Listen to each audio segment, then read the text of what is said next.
Hello. Hello. How's everybody doing today? Good. So Awake. I haven't showered yet today. Silent. Like I didn't shower after yesterday morning. So I didn't shower last night when I got home. So I couldn't find the other hoodie I brought to Maine. So I've been wearing the same hoodie for a few days in a row. And I was like, well, if I'm gonna put a hoodie on to go downstairs, I might as well wear the one that I know is, gonna get washed, rather than dirtying up a clean one. So I love this hoodie. It's nice. Does anybody have a looks favorite comfy. hoodie? It's so good. Does anybody have a favorite hoodie? I mean, We all yeah, have favorite clothes, right? That's Well, just- the comfy Yeah, clothes. but your favorite This- clothes are Chloe. Never mind. So This shirt I wear for when stuff like this because it's so comfy. it's not good for out and about, but it's so comfy. it's like my favorite T-shirt. Like for the way it fits, like the comfort level. I hate to say it because I don't want him to feel like he's like awesome or anything. But when I did roll for charity with Messi, they actually did not buy chintzy shirts. They got quality shirts, probably donated to them, that had the logos put on them. And I won't lie, like they're comfortable. It's a good shirt, like it's comfy. But either way, and we all know Jake's favorite clothing is in the nude. So, let's His favorite clothing's his beard. no. Jake has two children. I want you to understand, Jake has two children. Jake has not had alone time in, how old's your daughter? 6, 7? 7? Jake has not had alone time in 7 years. He had a little bit of alone time before 7 years, up to like say 11 or so years ago. He's had 0 alone time for 7 years. Jake's favorite clothing is in the nude. So it's Dude, okay. I'm just gonna say, for anyone that has one kid that is going to have another, you like, your life changes when you have a kid, right? When you have two, you don't get time to yourself anymore. Like with one child, you can send them to their grandparents, something like that. When you add another in there, you can just kiss all that goodbye for many years. Somebody clip that so I can send it to Brittany. No, just kidding. Wow. Ooh. That's a quick way to start a fight with the wife. Oh boy. Yeah, see, pink butter, the difference is like, let's say if you only have twins, like my little brother, if you only have twins, like the first time you had a kid, it was 2. And you like called it there, but it's over and done with. Like, you're not wrong. Like, twins, way more work, right? 2 friggin' screaming babies at the same exact time. But once those first 3 years are done, it's done. Like, you're out. You're out of the woods. You look up and the sun burns your eyes, right? Like, there's still dew on the ground. So you feel like it's still morning. You know, like you're done after 3 years. Sorry. I mean, there's other horrors to deal with, of course, but no more poop. You gotta love when the kid calls you to the bathroom and you're like, you pop your head and you're like, hey, what's up, sweetheart? And they're like bent over in half and they're spreading their cheeks and like, can you check? And you're like, it's all good. It's all good. All good. Everything's fine. Scott, Hi. now that you're talking louder, there is a little bit of like peaking in the mic or sort of like distortion when at the high end of things. But I don't know if that's just us or if it's not going through your stream. It's not bad. It's just I just noticed when you were talking more. Let me just usually if I just do a reset, we're good. Okay, cool. Yeah, it's not bad at all. I think Is that better? still there a little bit. It's not bad though. I'll deal with it later. All right, so Yeah, it's not bad enough to worry about. let's play the game. Jake, give us the quickest recap.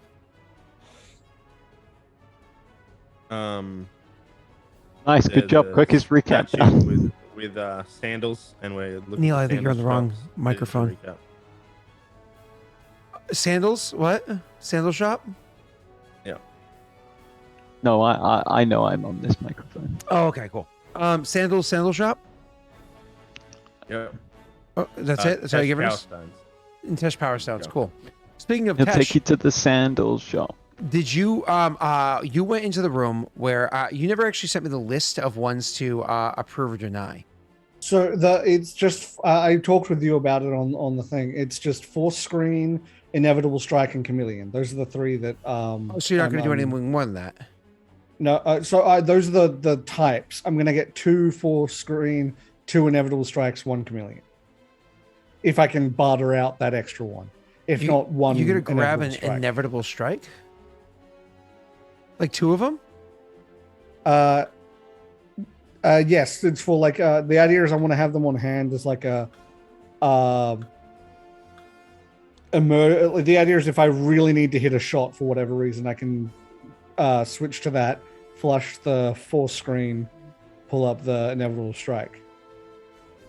Oh, I see what you're saying. You're gonna have you're gonna suppository 1 Inevitable Strike and keep the other one in your pocket. Yes, exactly. I understand. Okay. Gotcha. And that's why he used the word flush, is because he needs to flush out the suppositories. That's literally the wording in the thing. It's because they know what's up. God damn it. So, anyways, all right, cool. So 2 Force Screens. So when you go in and you talk to the person, or whatever it is, because you're just grabbing 4, right? Not you're not shooting for 5. So I am shooting for 5. Okay, If I can't get 5, then I'm dropping 1 Inevitable Strike. Because I want the Chameleon, the Force Screen, and Inevitable Strike. Yes, that's 3, but extra and is then 4. one extra Force Screen that I'm going to be putting you're in. taking an extra Force Screen too. Oh, yeah. The reason why I'm taking that is because I'm going to have Force Screen on as my active. Yep. And then if I need to use one of the others, I have to flush the Force Screen. I want to be able to come back to Force Screen after. If you need to. Yep. No, I completely understand exactly what you're saying. Same thing with the Inevitable Strike. Okay. For that scenario, just empty your account and you're fine. Don't worry about it, because he was a few gold shy because I jacked up the price because of how rare these things are. This is literally $5 the only place in the world. He was missing against the jacked up price. He was missing by 5 GP. But like, if you're just doubling up on 2 of them, I'm not gonna hurt you on that.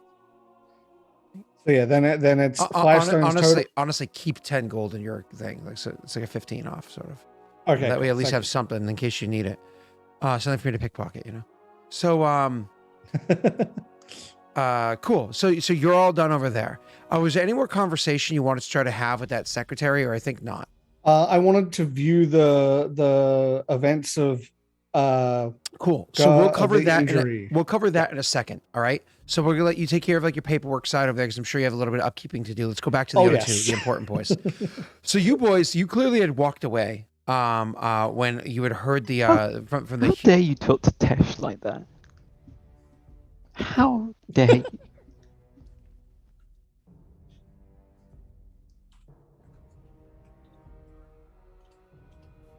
Scott was up till 3 a.m. He can't handle this right now. No. I said, how dare I talk to everybody? You said he. I'm not a nice person. Scott's such a liar. Look at him. I'm not a nice person. He's like, I feel like it's probably a Mass Effect character who's like, I'm not a nice person, but actually really like the Solarian scientist. He's like, God, I'm a terrible person, but secretly he just wants to be loved and a good boy. But he like suicides himself to save everybody. Yeah. Oh my God! I'm not gonna lie. Spoilers, but I cried when that happened. Oh, it was genuinely I was legitimately. The Renegade run through requires you to shoot him in front of the tower, and that was where I stopped my Renegade run through because I could not do it. God, that's horrific. I saluted that boy as he went off. Like, you earned your redemption, buddy. Listen, I want it to be known. I want it to be believed by all that while I may be a bit crass, I'd sacrifice my ass for you. Okay? Believe that. It's not going to happen. Totally believe it. Definitely 100%.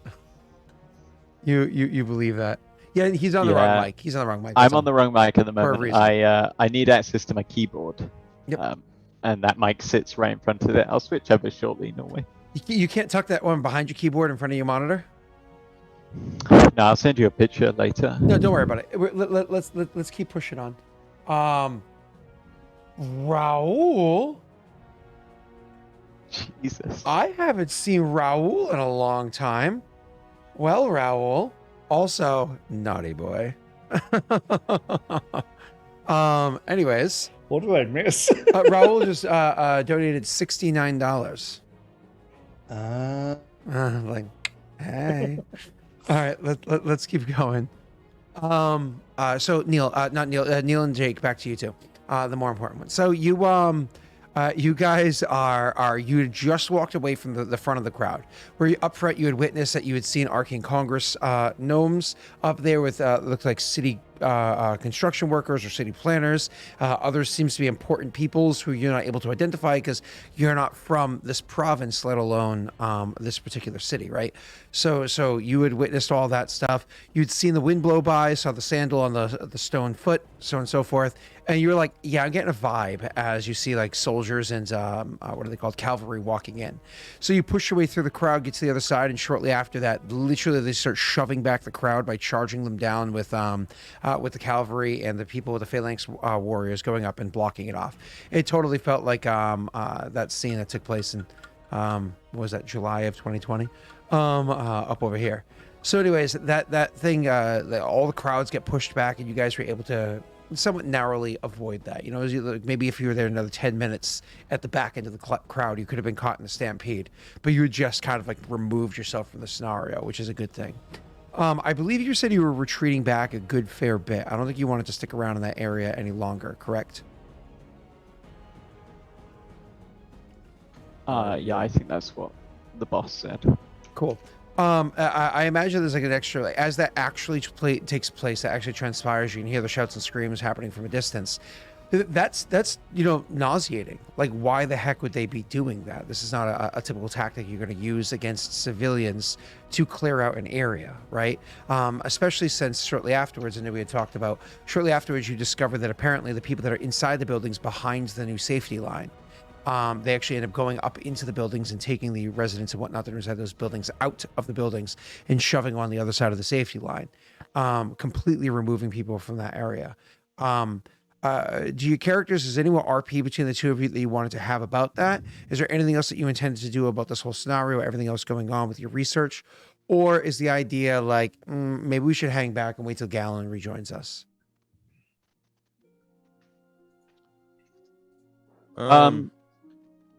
Jinx. Go, Neil. I think Tris would have his, like, he would have a grim expression on his face, like hearing people, any people, scream in the distance in terror, horror, pain is horrible. Let alone, you know, this is the military that he is part of, effectively doing this to these people. I think you'd see a very grim, stoic expression on his face. He's trying not to let it show, but he's not good at not letting things like that show. So he's kind of sitting there and clearly upset. Where do you think that you would have stopped, Neil? Since Jake, I know, is probably talking to his kid real quick. Where is it that you think that you would go? Stop over by a pub, a place where you can kind of like easily get inside and out of the outdoors without anybody asking questions, or we try to head back to the original hotel room? Like, where's the plan of where you kind of like pop in enough distance away that you wouldn't have to deal with that? I can't imagine we'd be in the mood for actually going in somewhere like that. Somewhere with outside seating, probably. Like, nice we'd be those people loitering outside the shop, and they're like, are they going to order a coffee? And we're just like sitting in the seats. Wow. Obnoxiously, yeah. We are the Scots. So what's in here right now is leftover Starbucks coffee from the drive home last night. We stopped in Portland on the drive home, and it was actually our favorite Starbucks in Portland, Maine. It's in like this beautiful area around tons of like small restaurants and literally a park across the street. It's just gorgeous. So as we popped in there, we grabbed coffees, we go for a walk. It's cold as hell, but it's great. We love it. Brought Rory down by the marina with the dog to like walk around and see a bunch of boats or whatever. And then we're like, oh God, we got to pee before we hit the road again. Then one at a time, like Brittany took Rory, that I went back into the same Starbucks like an hour after we got our coffee to use the bathroom, and it requires a code to get in. So, and they definitely recognized us. It was one of those, oh, cool. So since you bought a coffee from us, you could just like use our place willy-nilly as you need to. It's just, gonna love being those patrons. I told you, we're the Scott.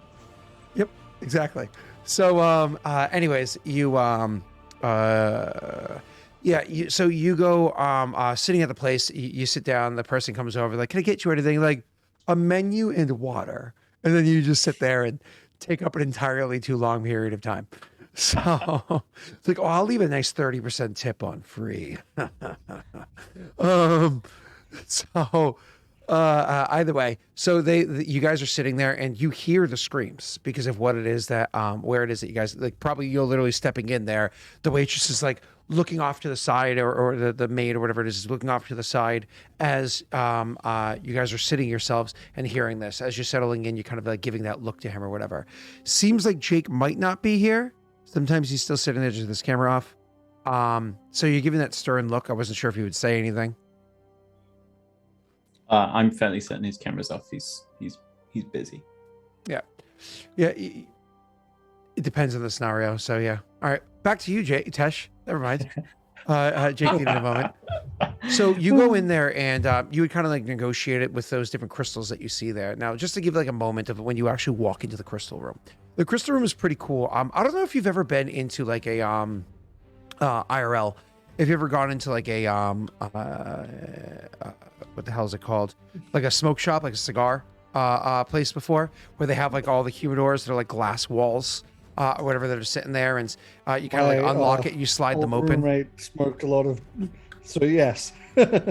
So when you go into this place, it actually has, and this isn't thin glass. Like this is, I mean, if you think about the like where you are and everything, they can definitely make thick glass and whatnot there. Obviously, it's not going to be quite the same kind of Gorilla Glass and stuff like that we can make nowadays, but they can make some pretty heavy glass. So when you go walking into the thing, you actually see that the room you go into is a relatively narrow room, kind of like if you're walking into a giant walk-in humidor, like a cigar shop. And when you go in, you can see the glass walls on all other sides everywhere around you. As you're kind of like conversing with the secretary that's there, he's kind of like going over the different details of the different things. Like you're talking about, like, oh yeah, you're going to want this right here. Actually help you out. You kind of like negotiate the different prices, and they unlock the things and slide them open. They have to slide kind of smoothly because they are pretty darn thick. One of the reasons why he talks about that the glass in there is so thick is that unfortunately sometimes these crystals are unstable. That because they're relatively new at creating them, they're a little unstable, and sometimes they can actually accidentally emit their effect. And unfortunately, Given some of those effects, that's are sonic. You know what I mean? Things like that. Yeah, so it's one of those that it has to be able to withstand just basic, sonic energies or other pretty like boom attacks. So they actually tell you that even though this looks like glass, even these huge thick sheets that are really heavy put on rollers, kind of like a rolling glass door to a shower, apparently that's actually made out of crystal because there's going to be more resilience to that energy. Anyways, you kind of go over these different things. You see the different crystals. The crystals grow really fun. Like you can see there's crystals there that are in all different colors, different kinds of shapes, whether they be elongated, pointed at the ends, or small, almost like little nodules, looking kind of like not so smooth cherry bombs. All different types of shapes and whatnot there. And you're like, ooh, these are going to be fun to suppository. And you pick out the shapes and sizes that appease your interests. And ooh, that's a fun colored one. And you go over and collect the different toys that you like and do your transaction. But they actually end up bringing you out of that room and over into Jen's office. To get into Jen's office, you can see that there is a combination of a key to unlock the door, which is pretty standard. But then the person that opens it actually pulls out from around their neck. They have a little crystal that's around their neck, and they hold it in their hands like really tight, and you can see that they're really concentrating. Like they're putting a lot of effort into it. And you can hear a loud clank from the other side. They open up the door. You can go ahead and roll me a perception check. They open up the door leading into Jen's office. Jen's office on the other side is different than how it is you remember it because you haven't been in this area for a long time. One of the things she ended up having installed is another one of these glass things. This glass one in her office is not ceiling to floor like the other room was. It's only about half that height and not anywhere near as wide as the other ones. It looks like she could probably hold maybe like at most 24 crystals, decently separated from each other, just like for showcase purposes, inside this glass area that she has. But she only has 9 or so in there. Goes over, unlocks the thing, slides it open, and grabs a particular crystal, and gestures for you to take a seat. You know what I mean? Which you can gladly sit in one of the seats on. Yeah. I'm sure you're not taking Jen's seat. You're grabbing one of the guest seats. No. Yeah. One of the guest seats. Yeah. Yeah. So goes over and sits down and grabs a kind of like hands you the crystal. The crystal itself is it's sitting inside of a bit of a cloth, so it has like a nice comfortable you can imagine almost like an Egyptian cotton, so like a high thread weave cloth, and around that is it's sitting inside of a bit of a leather cloth. So it's like a double layered cloth that it, picks it up with and comes over and carries over and places into your hands, so you don't accidentally drop it or anything like that, and you're not scuffing it up or anything, right? And Raul, absolutely. My new whiskey and cigar bar got delivered. I just have to build it, so I'm very excited. That's our project the next few weeks, is to finally finish redoing the office. So anyways, so he hands it to you, and they tell you when you grab this crystal, as far as I understand how it works, and understand that I can't use these things. My mind. I struggle with this, he says, holding up the little crystal that he has on a chain that he's currently wearing. So when you hold this crystal, from what I understand, you're supposed to hold it and then try to remember the experience as though it was your own, and the memory is supposed to be your memory while it is with you. I know that one of your companions was able to do a little bit of practice with these, and they're actually able to use them even just when within proximity of them. That's the reason why Jen had the crystal absorbed. They were cracking the crystals just by having fun thinking through them while in her office. The crystal kind of stops that. But but for everyone else, they have to have tangible touch. What's her name? Minerve, right? Minerve is struggling a bit with them, or is Minerve the captured one? Whatever it is. No, Minerve is the commander. Yeah. So Minerve is the one that came back with me. Minerve, strangely enough, you'd imagine with her ability that she would be able to use them the easiest. She actually has to actively hold them to her temple to make them function.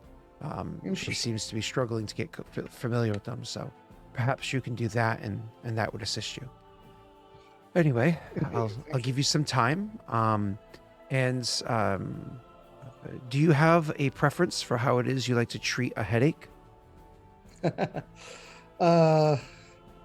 I'm partial to warmed goat's milk myself. That does sound good. With a bit of honey. That especially sounds good. Nods and says, "I'll leave the door open as it's Jen's office, but I'll go and get you some warmed goat's milk and honey. It always helps to soothe me a bit when the thing comes splitting through. And that is a side effect that you'll likely have to suffer through." Expected as much. Thank you. Nods and says, "Good luck and don't drop it." I don't want to deal with her wrath. Galen will have that little giggle to that. I'll be careful. And I imagine as they walk out of the room to go and get you some warmed goat's milk with a bit of honey, you're able to put the thing down onto the counter, opening it up, and then grab the crystal that you already saw displayed on the shelf out and hold on to this.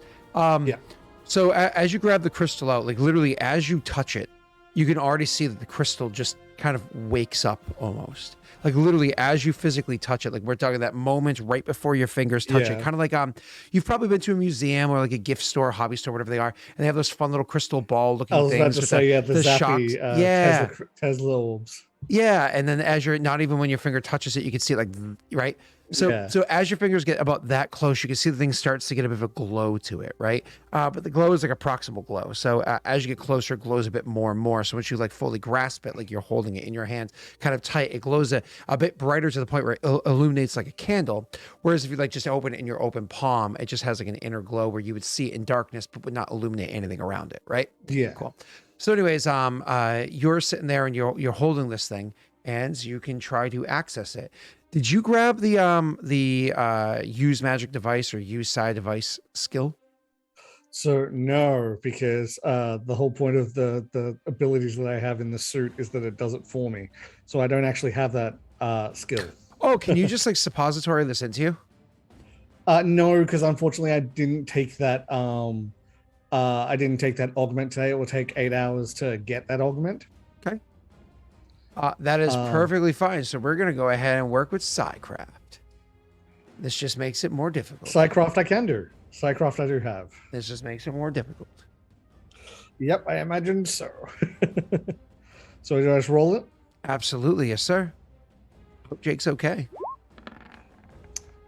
Oh, it's not too bad. It's not good. It's not too bad. What would you like to do with that one? You know what? I'm going to luck it because I do want to get a good vision out of this for 2 reasons. Not quite 20. So you're grasping this thing and you can feel the memories inside there. You can feel like as you're trying to remember it like it's your own, you had it described to you. You know exactly what happens, which because you already know, it's not like you have minor detail. The whole scenario was explained to you beforehand. So you actually have a little side modifier, or I should say it affects the DC to make it a little bit easier for you.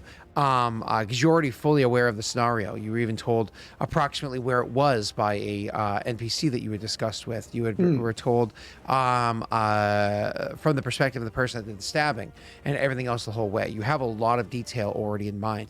You even know what's his face looks like because the image of Yondis was kind of like burned into your mind, right?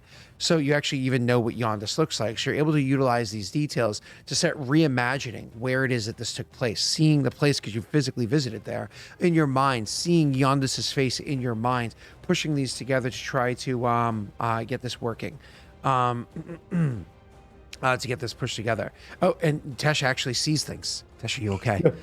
Tesha, the mushroom's kicking in. Scraping all along my wall. That was terrifying. Neighbor or squirrel? Neighbor, I was. Oh, sorry, I meant huntsman. Yeah, it's probably just a spider. Just a small one. It could be that. No, it was definitely the neighbor. Like a huntsman in the wall, like you know what month it is. It sounds like they're moving furniture is what's going on. It's so funny to think of the Southern Hemisphere, how they have Halloween while it's like nice and like spring showers, like flowers blooming. We're over here like pumpkins.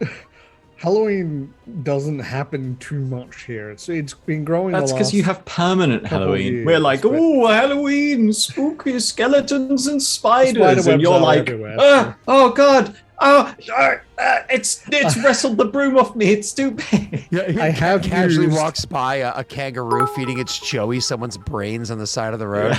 Yeah, like you look at it and it just turns to you and it's just like.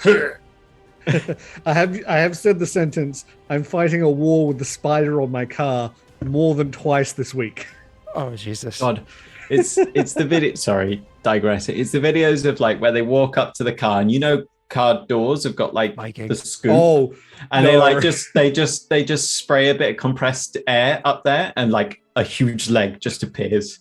And then they spray some more and this giant spider drops out and you're just like, oh, see, no. But now you gotta use like Photoshop. So you spray it, you see like a leg appears, you spray it again, you just see like a baby drop down and run off.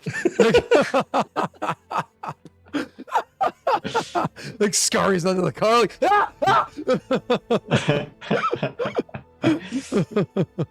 It's so big you can hear it swearing when it stumbles. And it's got a lot of legs. Also, my favorite one of those so big ones, it's the Australian spiders are so big they have mana bars. Okay. You okay there, Scott? I am. Okay. You? All right. And a snake charges you. My worst experience with a snake, and I feel bad about this. I was mowing the lawn, and I was wearing jeans where like the legs were completely like a big rip, like right in the knee. So anyways, I was mowing the lawn, no bag in the back that like mulches it. Mowing the lawn. All of a sudden, I felt something in my like shoe or leg. I was like, "What is that?" And I go like this, and all of a sudden, I see a third of a snake drop out of my leg, and I was like, and I was like, That's not what you and I want, walk yeah. around and I see the other two segments of a snake. And Oh. I was like, I ran over a garter snake that was like, I don't know, maybe this big, is like Feels about bad. this much of it was in my leg.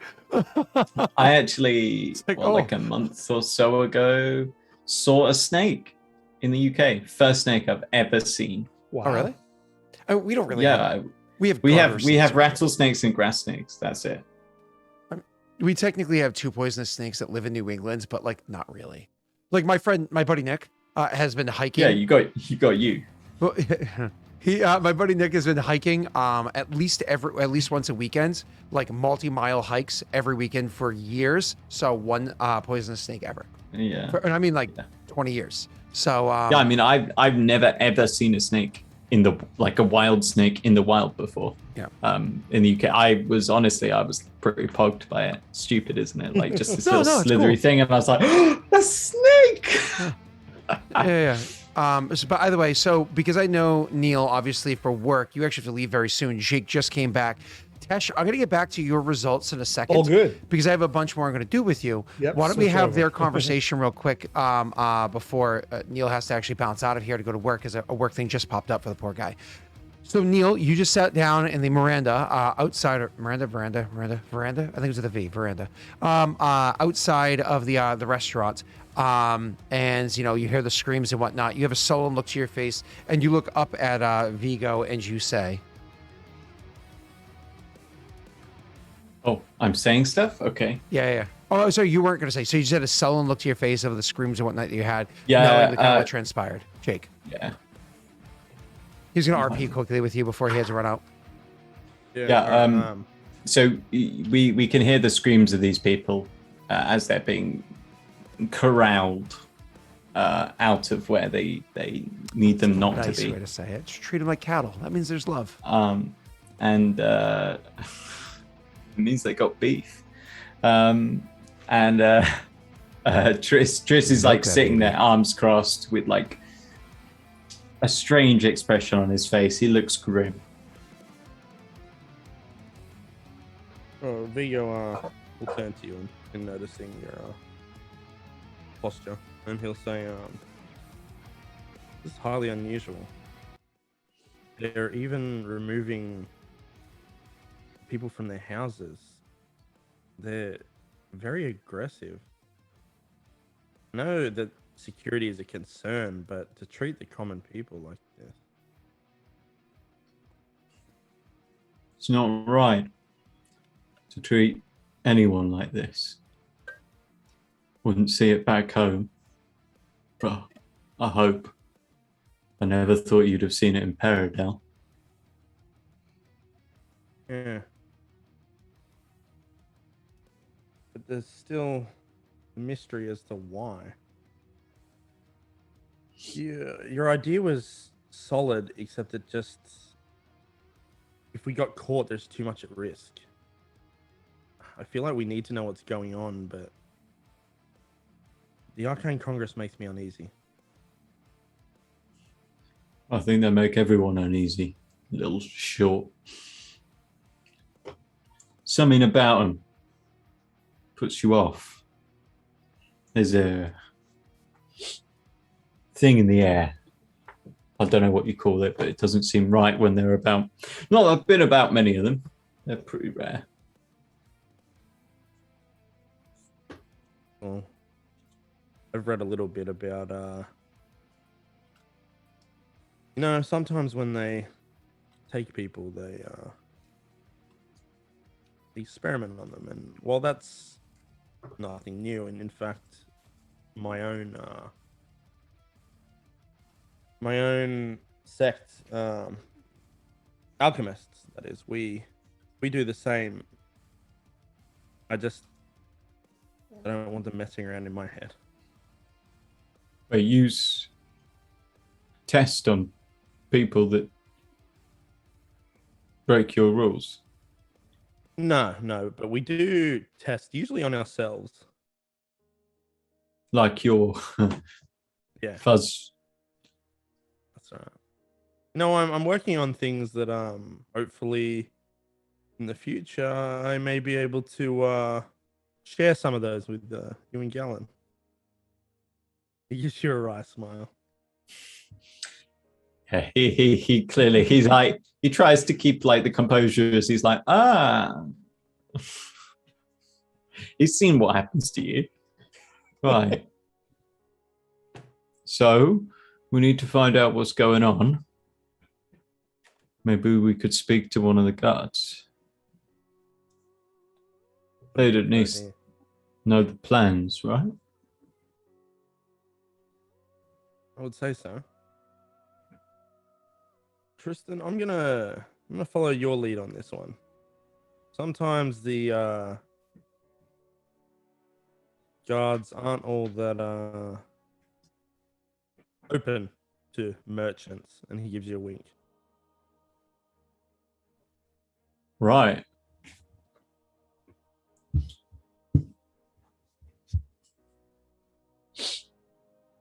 What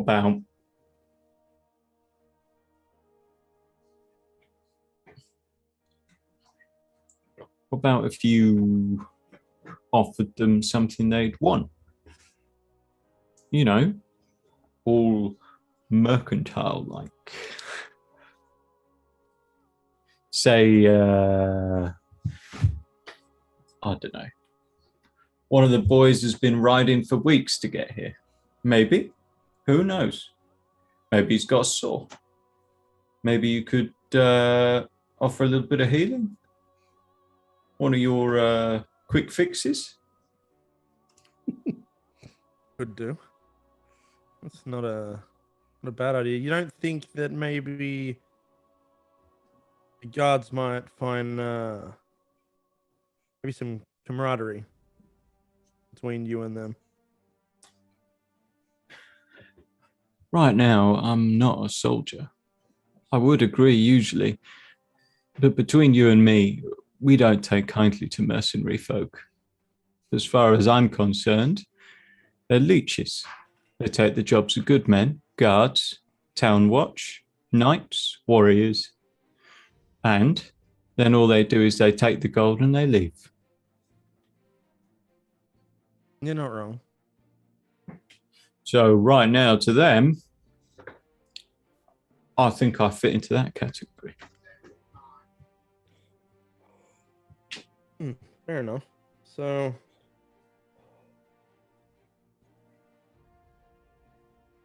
well, looks like we need to find a couple down on their luck guards. Might need some help. Or we find some guards. They're clearly looking a bit upset. They've had a bit to drink. And they're not pleased like us. They've just run down a bunch of civilians. All we need to do is goad them about that. And maybe they'll tell us why they did it. You know, justify themselves like. And if not, I can wallet them until they tell us. Sounds like the makings of a great plan, Tristan. I thought you were going to say, or we find some guards and make them down on their luck. And then you said that at the end there, and I was like, whoa.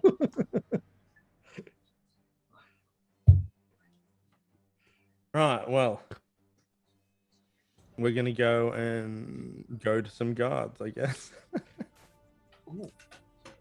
Okay, Neil, I know that you obviously had to physically leave to go to the meeting that you weren't able to just jump off on a Zoom call to go do that. Did you need to head out right now, sir? Yeah, probably shortly. It shouldn't take long. Once the meeting, like, I just need to walk them through technology, basically. Yeah, So, I gotcha. I work with boomers too. I get it. Yeah. So it should be okay. Like once I'm there, I should be back before the end. So hopefully we'll get another hour of me.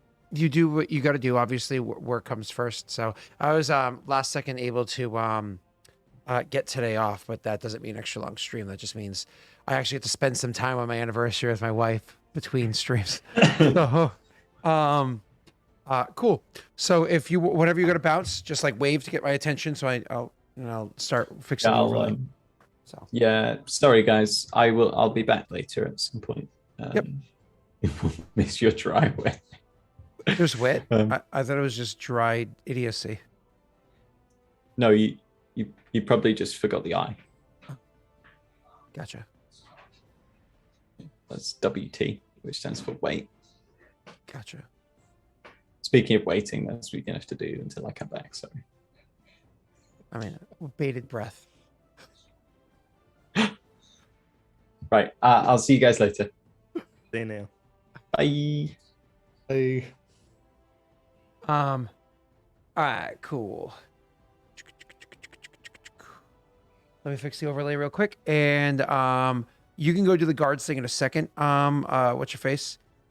Jake, let's get back to what's up. Let's just skip past that. That was Neil that was supposed to be threatening them. All right, I can't intimidate guards. Yeah, you're so scary. All right, cool. We have Tristan taken care of, and do I have a fun image for him being gone? There we go. There we are. Oh, I gotta see this. Oh, you've seen it before. It's an old one. It's oldie but a goodie. That's how we shut him up. Back when Neil had a respectable haircut. Back when Neil had a respectable haircut. Oh, yeah, that one. Yeah. There you go. My additional section with the AC items is getting out of control. Oh, I'm sure. All right, so let's go. What's up, Muff? All right, so so back to you, Tesh. You go reaching into the imagery, and I don't know how much of this you actually personally know, but I know some of the viewers are fully aware of what had transpired that day from watching Regicide. So what ended up happening was you actually see that this person, from the perspective of the person that actually did it, looks down the alleyway and literally sees Yondis.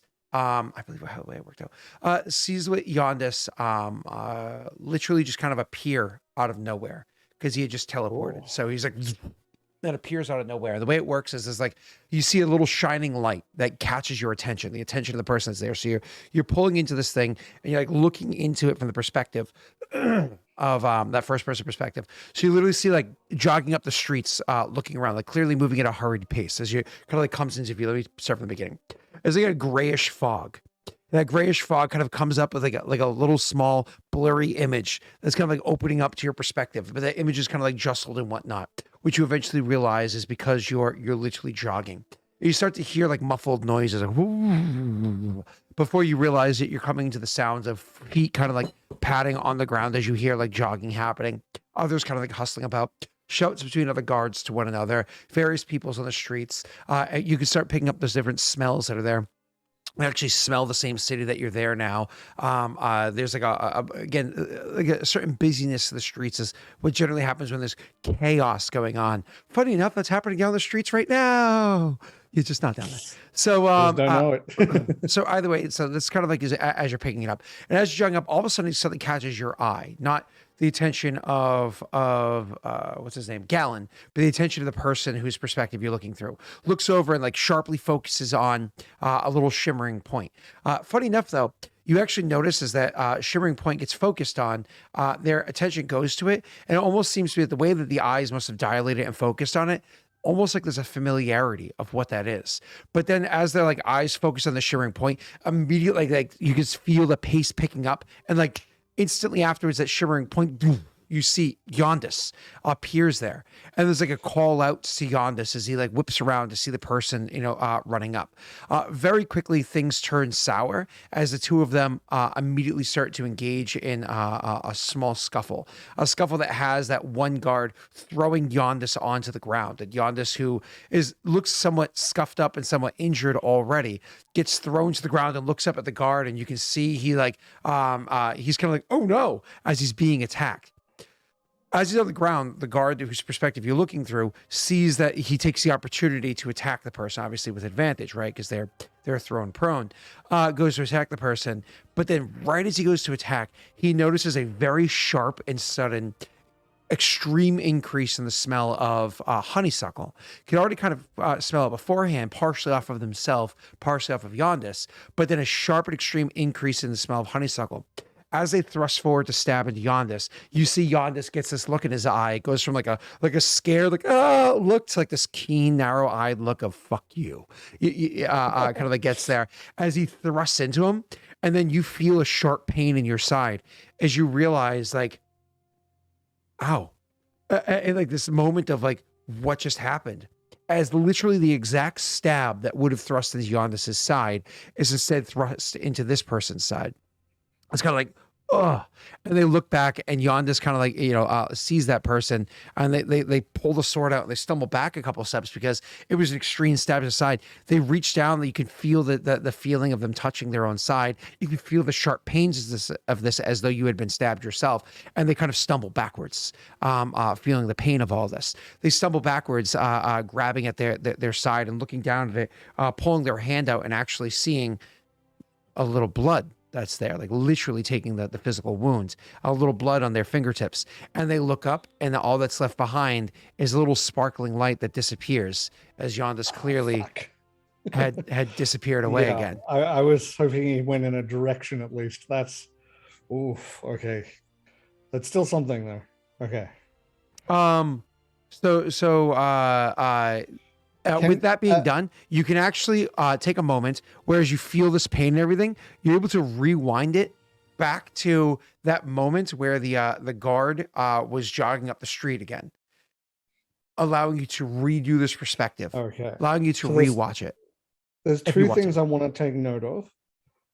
One, the direction he faced when he first appeared, the direction he was facing when he first appeared.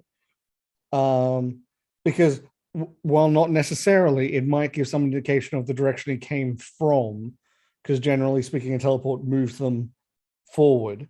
Mm-hmm. So the direction he appeared, the facing when he appeared, and then the direction he was facing, if I can perceive it, before he disappeared. Oh, sure. I understand what you're saying. So why don't you go ahead and you're going to go ahead and roll me again for the control here. It's actually going to be an auto hypnosis check. Oh, okay, good. That's much better. Rolled terribly. I'm going to luck that because I want this information. Oh, I have to add one. I have a +8, damn it. So unfortunately, you end up skipping past the area, making it so you could try to make a perception check, but you're going to be taking a pretty hefty penalty with this playthrough of the perception check. So why don't you go ahead and roll again for me? But this is unfortunately because it's going by too quickly for you to really get a bonus. It was a -5. -5. Okay.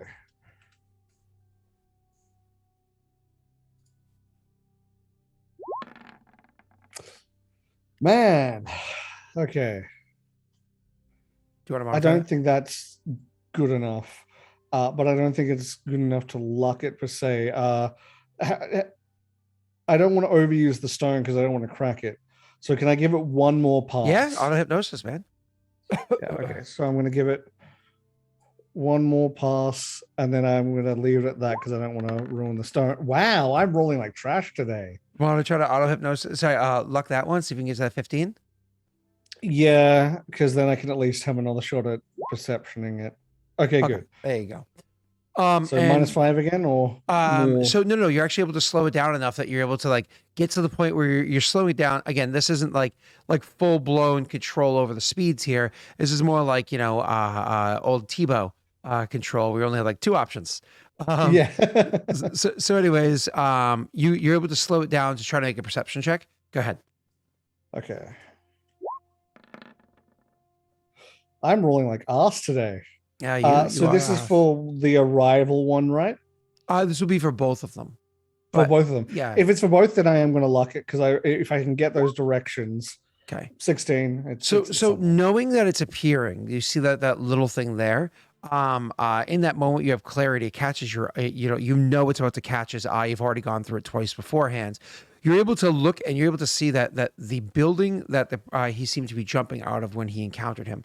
Again, I'm drawing on memory here, so please bear with me. I hope I'm not wrong on this one. He's literally jumping out of the window of a building using this to kind of drop down. So you can see the street that he's in. You can see the building he's in, and I'm pretty sure it's actually the hold on one second.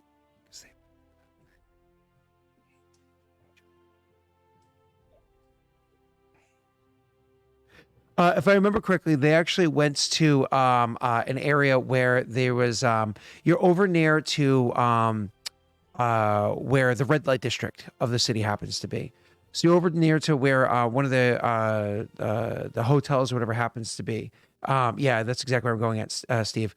So it's actually over by like a red light district. It's one of those things where you can actually see the image kind of get moving forward, and actually focusing on the image as much as you can, trying to see it as much as possible. It doesn't look like it's just a light that's moving. It actually looks like it's somewhat of an elongated light, and it's moving like head over heels. So it seems to have a bit of a spin to it. So whatever it is that's going, it almost looks like something was thrown. And whatever this little elongated light is, it seems like it's passing like this through the air before all of a sudden the person appears, right? Can I do a knowledge psionics? Go right ahead. Okay.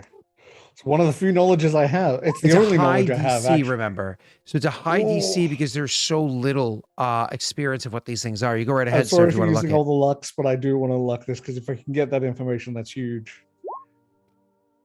Still 20. That's 20. Unfortunately, it's going to be some sort of manifestation of the mind, some sort of psychic power that's being thrown, but you're not going to be able to identify what it is. It is psionics, so that's something that is definitely sure now, which is good. So that's something that you're able to do. So you're able to look up, you're able to see this thing clearly was like thrown as to what it was. I'll even go so far as to say you can look at the building as you continue to move it in slow motion. You can look at the building, kind of get enough of an imprint on your mind, auto hypnosis. Ooh, yes. To be able to re-identify or describe this building in the future. And now he rolls well. So you easily are able to identify the building again in the future. You understand the district because you've been in the city enough times. And this building, you've now got the imprint burned into your mind. If you walk up the street, you'll be able to know that's the building, right? And you can kind of like work from there. Unfortunately, with the perception check that you got there earlier, sir, when you get stabbed and whatnot, you're not going to be able to focus enough to see. I figured that one was going to be the harder one anyway. Yeah. At least this one, we have a lead, a place to start from. Exactly. It is a place to start from. So here's a fun fact. Why don't you go ahead and make me a will save? In this scenario, you can actually go ahead and roll me an auto hypnosis instead of will. I believe you're allowed to do that. Let me bring up auto hypnosis. Depends what this is for. I'm almost positive resist you can do it fear. Yep. Resisting, ignore caltrop wounds, tolerate poison, and the other two are related to going to 0 health or dying or below. For this scenario, I'm going to go ahead and let you roll it. If you roll poorly, that would do great for me. I'd appreciate that. Let's hope not. Oh, I rolled poorly. You know what? Given that 15 is a normal thing for this, and I'm really scared about what's going to happen. No, actually, I've used enough. I'll get the results of what's going to happen. I cannot fully remember exactly what it was, so I'm going to make this a pretty simple one. Because you relive this 3 times. You relive the pain of it 3 times. I was expecting damage. you end up suffering subdual damage or non-lethal damage, I think is the Pathfinder term for it. It is, yes. Because you failed to save, you take a half. as opposed to if you succeeded the save, you would just take 1 point for a playthrough. So anyways, taking a degree of subdual damage, taking half, if I remember correctly, it's going to be something like 13 points of non-lethal damage you end up suffering. So when you come out of the mindset of the crystal, you kind of like fading yourself back into the fogginess and whatnot, feeling like lost from all of a sudden you blink a few times and you're able to look into the room around you. Two things happen. One, all of a sudden you feel a splitting headache come across hitting you there. And it is like, it is uncomfortable, an uncomfortable splitting headache. But at the same time, as you're like feeling it, like, and you like have the crystal and you reach out to put it out onto the cotton on top of the leather on top of the desk in front of you. As you reach out, you're like, as you feel like a pain in your side, right where you got stabbed 3 times in this memory. And you feel like, and you put it down and you look down and you can feel, I believe you don't wear armor, right? So I deliberately am wearing my Under Armour at the moment because I didn't go with all the stuff that I brought deliberately so that I look enough different. Yeah, for the correct. Yeah. But that armor, because it's like lighter armor, you have to kind of like lift up and like look at that wound that's there, and there is no wound. It is definitely something of the mind. You can make me heal check real quick. Oh, I'm not trained in heal. So one physically battered kidney. You can still make a check, sir. Okay, go. Nope. So yeah, you just know that it hurts. So your character isn't aware that it's non-lethal damage. Just so you, Tesh, understands, non-lethal damage heals at the rate of one health point per character level per hour. So you're level what? So that's 4? Not too bad. Yeah. So you'll heal that. How much did I say you took? 13? 13. So that's like 3 1/4 hours. And a bit. Yeah. Yeah. So you'll be fine. Bad.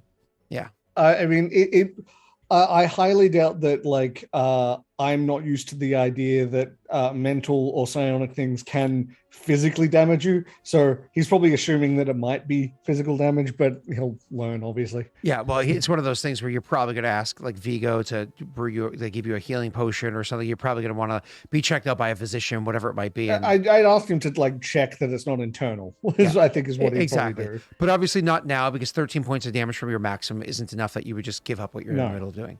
So one of the other things that happen is as you wake up, you put that there and you come to this realization with your sharp, like loud, you actually hear like a couple of swift steps as he appears in the doorway and says, what's your name? Galen, are you all right? Yes, it's just sometimes when viewing, the pain transfers. Did you play through it more than once? Yes, but I got some good information out. I forgot to warn you of this. A single viewing is safe, but additional viewing makes it more and more likely that you're going to be injured by, if it's an event of injury. Another thing that can happen is emotional transference can happen passing through. So that one time led to an extremely awkward scenario, but I won't say who was involved, but there was a sudden and passionate kiss and even a lower end grab. That was, I will say no more. Noted. Yes. It's okay. I could deal with it. It's more than I was expecting, but it's not like I wasn't expecting anything. Well, I have some details I need to see to, and I imagine you would like to relax. Please, I put it on the desk in front of you while you were within the memory. You take your time. I actually have details I need to see to. You know how to lock up on the way out, and I'm sure you'll see to it that that's taken care of. Of course. Thank you very much. Nods. And you hear them shuffling around the office for a little bit as you're sitting there and enjoying your goat's milk with honey and just trying to like recover a little bit. Sit back in the chair, just So eventually you hear the door kind of like shut and latch shut or whatever behind you. Again, they use the different lock sort of that's there. You know that these locks are all designs that when the door shuts, they automatically lock behind them, right? So as soon as you walk out of Jen's office and shut the door is going to lock. So after spending like several minutes there relaxing for trying to like let the headache pass by. You look about Jen's office and you notice a couple of things. Well, clearly they left the big crystal sliding door open because you have to be able to put the crystal back. Put the other one back before you look.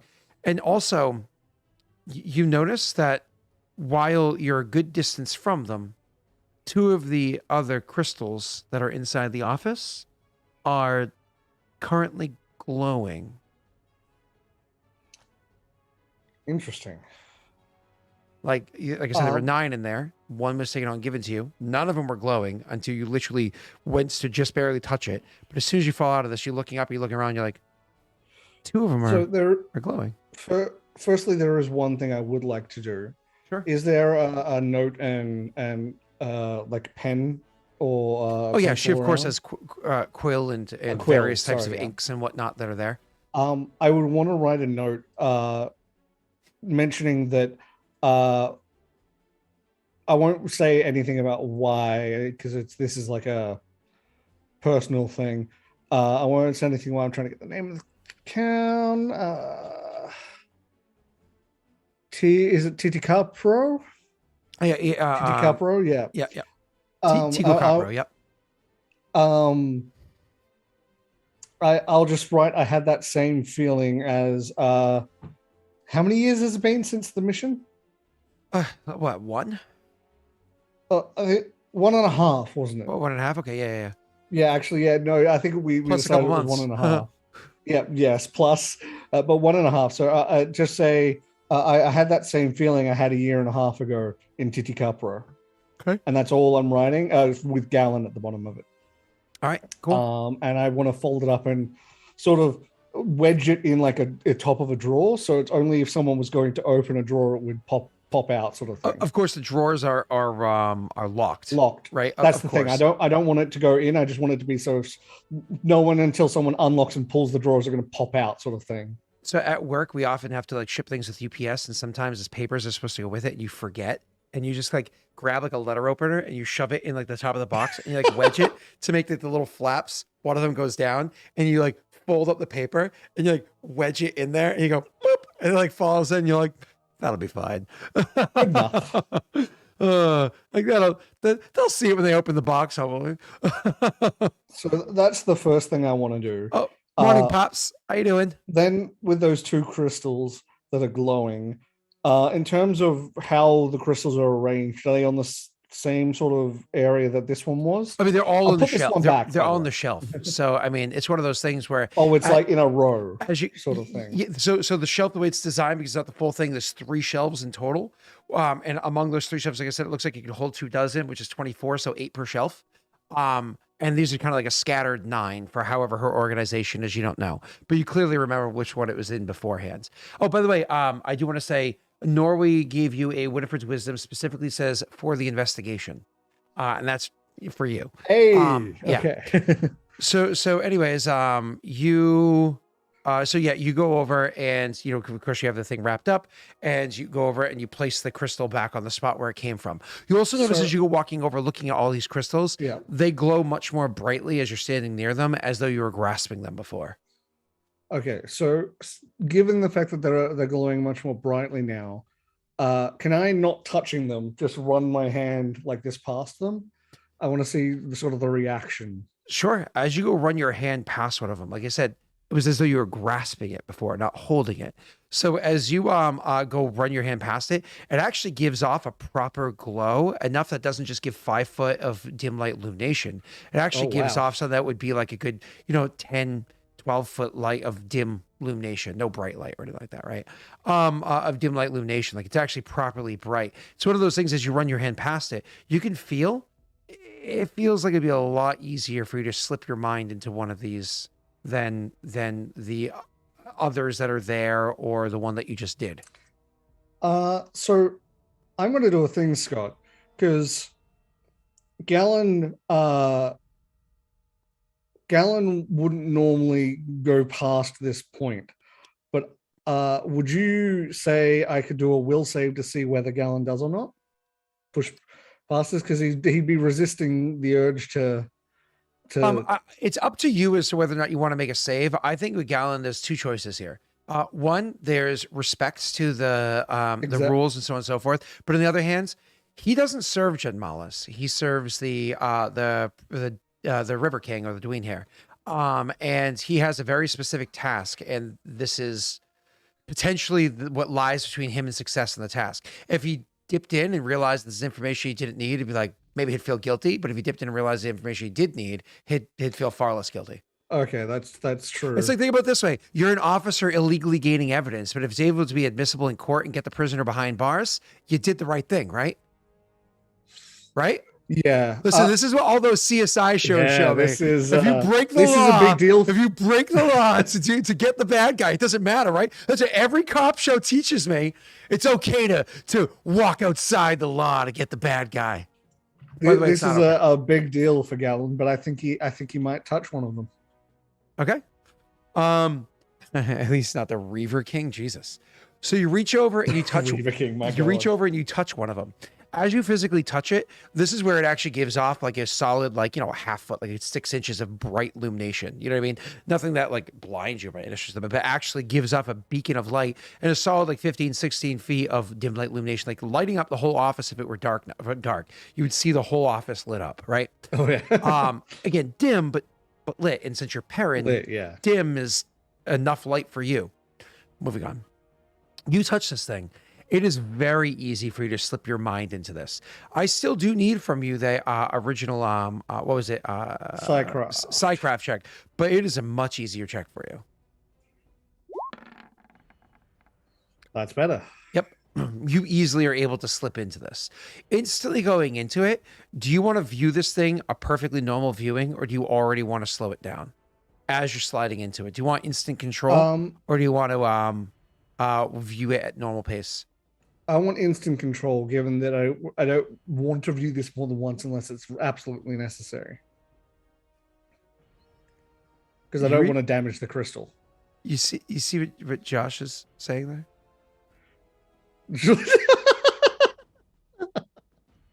The road to hell is paved Damn you, voice on to text. gelatinous souls, intentions, and gelatinous souls. I think you meant to say good intentions and gelatinous souls. But that's fantastic. Awesome. Josh, maybe if you didn't slur your words, if you stopped getting drunk at 8:27 in the morning. I think he said gelatinous souls and then went to correct himself saying good intentions and gelatinous souls. No, and voice to text ain't that good. He just lives in Boston now, and he's sitting there like, it's 5 o'clock. And that's just what he does, He's like hanging out of a bar that it's not that they open early, they just haven't closed yet. He's just oh, Johnny Walker. Okay. Anyways, so I want to go for full control from the start because I want to only view this once if possible. Okay, and if necessary. So you go ahead and roll me that auto hypnosis, BB. Oh, hell yeah. Do you want to hit that impossible 30 or are you happy with the 26? I'm happy with the 26. Jake is sitting there with like, that's right, minions, do the work for me. I'll get all the promotions.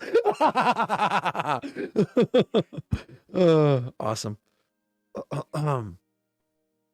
So yeah, this is definitely an interesting point for Gallon because it is, as you said, he works for the River King now. It's just he's used to serving Jed Malas, so okay, this is different. And don't forget, if you're making a check, that you have that Winnie, right?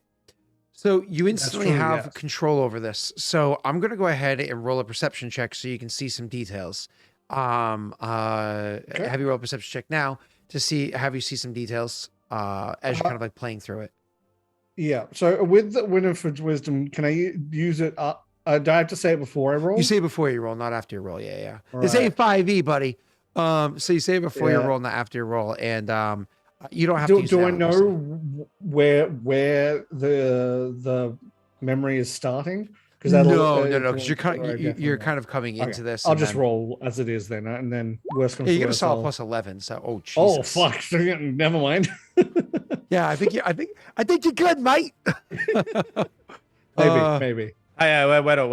If this is actually important for you to spot something, get to the 30. Just do it. You know Get what? that Funny, because it 30. is like I guaranteed to get to 30. I might as well Yeah, tip it yeah. over. Wasn't You want four. all the information, all right? Awesome. That's one of those things where when you roll a 29, it's like I could just tip it to 30 and get that extra stuff. Just the tip. Just the tip. I know you. I as I said it, I knew what I was saying, and I was like, fuck. Yeah, I got 3 more to back it up, but just the tip. Oh, poor Neil. So, anyways, oh, it's not his fault. He's British, you know. So, anyways, let's keep going. Once again, it starts walking in with a fog, a memory that's super, super important. Funny enough, it actually takes place, as you'll realize, earlier that day. The fog kind of comes in as you're walking up to a door, but not just any door, an incredibly beautiful, ornate door. This building you might actually recognize. Go ahead and roll me an intelligence check. You keenly recognize this building. This is actually the Prince the Yavanhere's building itself. Home itself. Walking up to the front door of the building, looking to either side, you can see that, walking up, you hear boot steps or whatever that's around you. You walk up to the door. It's not you that opens the door from this perspective. It actually happens to be one of the others. You see that, what's her name? Minerva. Walks up to the door, and she's actually the one that opens it and walks in first. You're able to walk into the building, and immediately as you guys go walking in, you can see that the guards inside the place, and there's not few of them.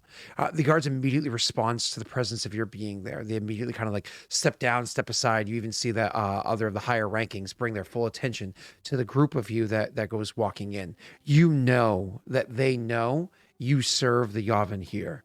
And so this crime scene that you're currently walking into immediately becomes something that you have to look into keenly. You go walking in, and one of the first things you notice of the guards that are around is that as you go walking in, you look about, you see Minerva immediately kind of beelines over to where there's a body lying on the ground over there. And you see that there are a bunch of like guards kind of standing over a body lying on the ground, and a fine tapestry kind of like thrown over the body, but you can see the shape of it as it's there. You kind of look in that direction and you notice it, and you kind of, it's one of those things where you give a quick glance and at everything that's there, but it doesn't pull your attention quite just yet. You look off to the side and you see something more interesting. The person whose perspective you see turns to the right and immediately starts walking away from the scene as Minerva starts speaking to them, talking to them about what's going on. You, Tesh, keenly hear what this character's ears pick up, even if maybe this character's ears or mind does not focus on these details, right? I just realized what this is. This is the diving from Cyberpunk.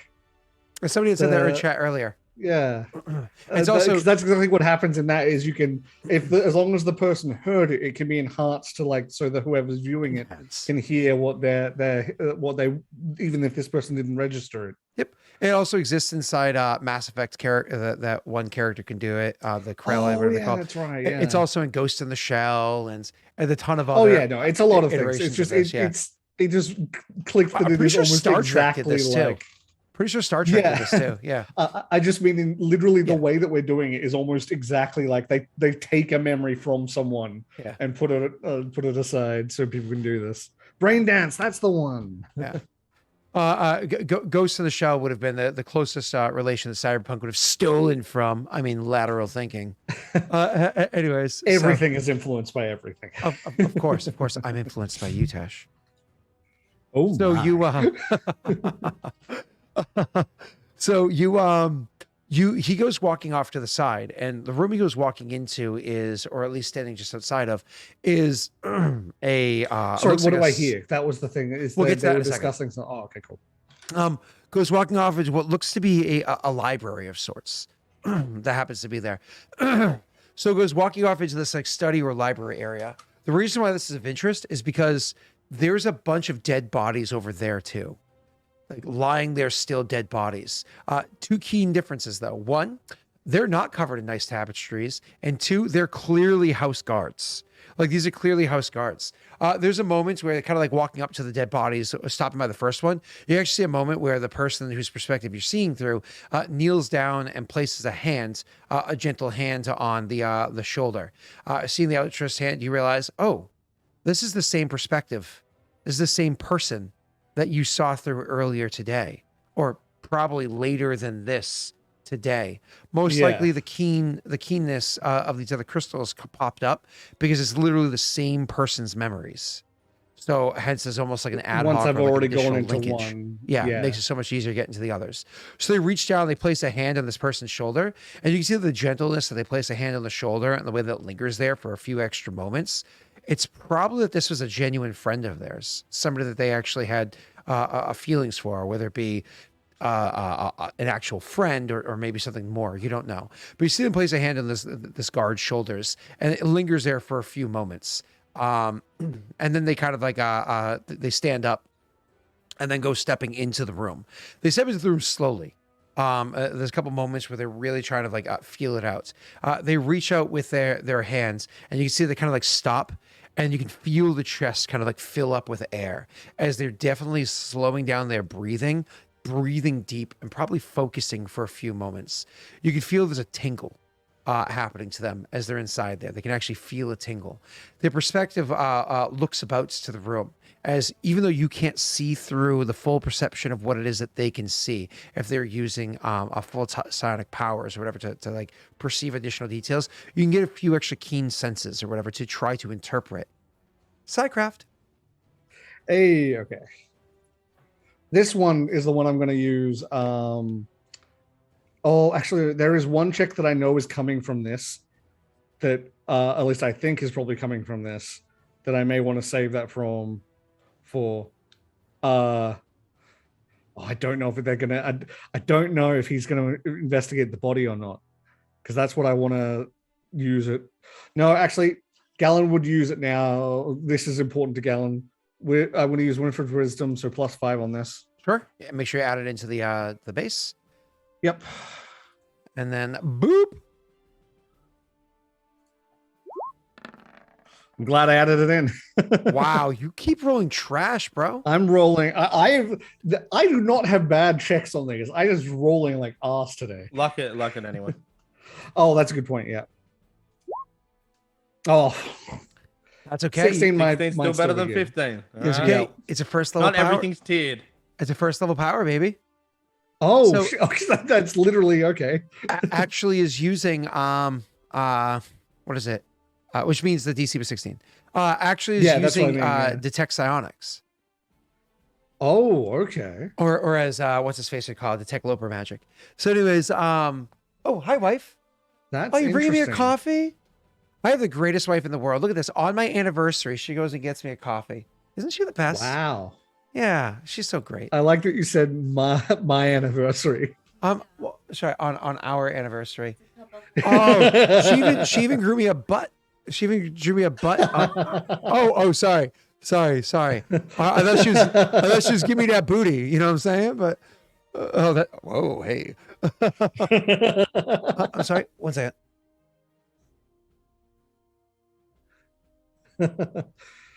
Oh, okay. That's interesting, because I doubt Galen knew that Psionics had moved as far as to be being used. Unfortunately, she has to go and spend time with her mother. It was her uncle, her mother's brother, actually.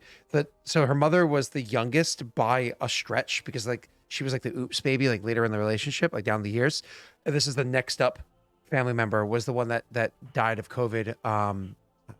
Oh yeah, I'm sorry. 2 days ago. My condolences. I mean, thank you. Unfortunately, and I don't mean to be rough on this one, but unfortunately, he chose to not get the vaccine. As a matter of fact, he was actually up here a few months ago, and it caused this whole drama. I probably talked about it on stream, where we almost didn't.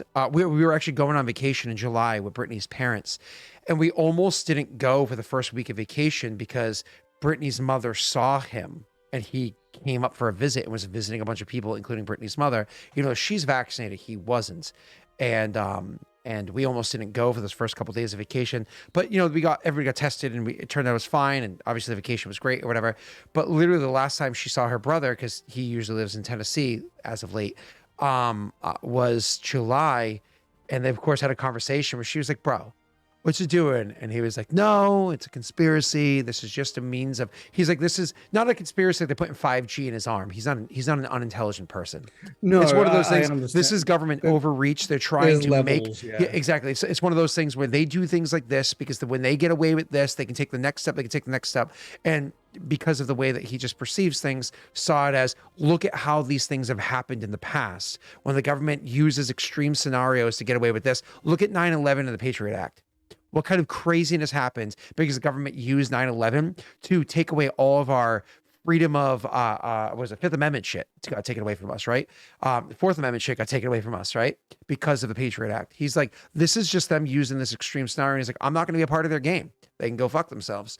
And unfortunately, he lost his life. He didn't believe that the vaccine gave him 5G. He did believe that the media plays it up because unfortunately they portray it in a hyper partisan way.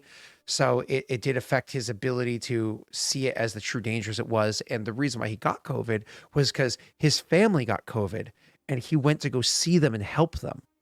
He was actually helping his daughter and grandchildren that had COVID to get through, and they all turned out okay, right? They're all fine, and so many of them are too young to get the vaccine. So again, it's one of those, they're all okay, but unfortunately, he didn't make it. And again, not a bad dude. He's totally the one that totally used to email the conspiracy theories and whatnot. But again, not a bad person. Genuinely a kind person, genuinely a good guy, give you the shirt off his back, donates to tons of charities, not at all somebody that's like racist or Islamophobe or anything like that. Nothing like that. But definitely like the government is trying to overreach. And they are the sort of people that I really I feel bad. I blame the people that politicized it for those deaths, because they are the ones that made it that political thing. Yeah. Rather than unfortunately, it's one of those things where like that's a piss poor protest is to put your life on the line. Like because it's not something. It's not a piss poor protest of putting your life in line by standing in front of a government building to show protest to apply political pressure. There's zero political pressure by not getting a vaccine. There's no pressure. Yeah, that's true. My go-to sort of argument for this and climate change and all of those things are, look at the worst case scenario for both. Which is the one you're willing to deal with?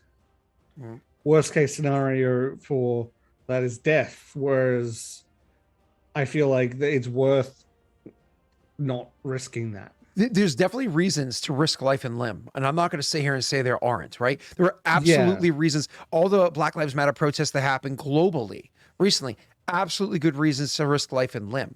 But there's a difference between standing in a street protesting and the political impact that very much does have, not as much as we want, but definitely had and has, versus just being a tick in a box on a statistic on a piece of paper. Yeah. So unfortunately, either way, I don't want to continue to deviate from this, but Brittany's going to go spend time with her mother to console, because we love Uncle Al. Like not seeing him this past July at that time was genuinely heart-wrenching, because I love Uncle Al. He's such a fun guy. He so much is. He's one of those people where he's actually recovering alcoholic, I believe is the correct terminology. Like he hadn't touched any alcohol in like 14 or 15 years because he knows that when he drinks, he kind of goes off the handle, and he gave that up many years ago because he loves his family and didn't want to be that person in his family. At our wedding, during those 2 days of my wedding, he drank over 2 cases on an alcoholic beer. Because it was just like such an excitable moment, and he wanted to be involved, but he also wanted to not be an idiot because he doesn't know. It's been so long, he doesn't know how. He drank over 2 cases and then he fucking blew through St. Pauli's Girl and Old Duels like crazy. Blew through it and maintained buzzed the entire time, right? And he was just so much fun. We had so many laughs and jokes. He helped to clean up the lake house where we got married before it happened. He flew up here and helped out clean it up and everything. He's always maintained it. the last thing I'm going to say, I'm beginning to get into this. When we heard the news, we weren't just at the lake house that his father built with his own hands, that he helped his father rebuild, redo this, add on this, pour his blood, sweat, and tears into as a construction worker and plumber and everything. The dock. We were literally standing on the dock that he built with his own hands, that I got married on, that I proposed to Brittany on. We were standing on that dock when we received the phone call from Brittany's parents that that's what happened. If out of all the people in the world that heard any news about his passing, we were in literally the most blessed place that you could possibly be in, if you believe in blessings, that you could possibly be in. The place where his heart was, his favorite place on earth, on a dock that he built with his own hands. Like, could you have a better moment than that? And for my wife, it was just beautiful. It was just nice to be there with her as she heard that, you know? So anyways, RIP Uncle Al, crazy son of a bitch. I will not miss the emails, but when I have a different crazy person send them to me, I will think of you. So, you know, mind you, the emails that he would send to me were like about, right, like we're talking like missile strikes in other countries that we were doing because they're fucking horrible, you know, not about beige suits. So talking about Obama era. Anyways, I'm done. Back to the game. Actually, I suppose one last. I never met his wife because they owned a farm until recently, where they sold the farm to go live with her father to keep him alive because he's in his 90s. I've never met Auntie Celeste because every time he came for a visit, he always had to maintain the farm with it, like goats and pigs and cows and chickens. And I've never met her. I'm hoping that sometime in the near future I can finally meet Auntie Celeste. Never met her, and from what I understand, she's awesome. All right, back to the game. Definitely have more stories, but not now. Where were we, Tush? So Hugo walking into that room, you succeeded the check. Because this is detect psionics and you're familiar with that and it's a base level ability, you actually are able to pick up with your fucking 33 perception tech, you're actually able to pick up what he does. He picks up the way detect psionics works is there's like vibrations that you feel. It's not the same thing as like the colors and smells and whatnot that you get from detect magics. It's actually like vibrations and feelings that you get from detect psionics. It's like latent kind of like disturbances that you can feel. So kind of like walking into the room, he immediately picks up a few different things. He feels an off-kilter vibrations, something that immediately, like, he just kind of like starts looking around in the corners of the room. Like immediately as he starts seeing these off-kilted vibrations, looks in the corners of the room sharply. Like he knows he needs to investigate that, but also sees this like center of the room latent kind of like rippling vibration that happens to be in the center. This is very, very, very latent and dispersing. It's like a dying down, lingering. That's what I'm not latent, lingering here. Kind of like dying down effect that's there. So knowing that it's on the tail end of its vibrations, like if you throw a pebble or a rock into the ponds, not the initial waves, but the little extra disturbances that happen there that are hard to really differentiate exactly where the center point was, immediately goes in and starts investigating through the area, trying to find out what it is. I need from you, sir, another Psycraft check, because even though he's in the area and trying to really pick up those disturbances, you're able to kind of piggyback off that. You're able to get another, because you can actually see more keenly than he can, what he's actually not even able to perceive. You might actually be able to pick up more. Cool. Are you happy with your 21, or do you want to push on? This one I feel like is going to be much higher level, so I do want to push on it. We got 5 left, and I don't want to use all of them, but I want to use them for this. This is a strange ability that you're able to pick up. So first of all, he starts trying to look through this this dispersing end ripple, and he starts walking around. And you can tell based off where he is, where his eyes are going, and whatnot. It's frustrating for you because he's not focusing on the right point. You're like, I know it's there. Look there. Stop. Look at there. Like, you know exactly where it is he needs to focus on. I wish I could like grab his chin and just be like, there. But luckily for you, you don't need to. You do that. So he starts looking away. You.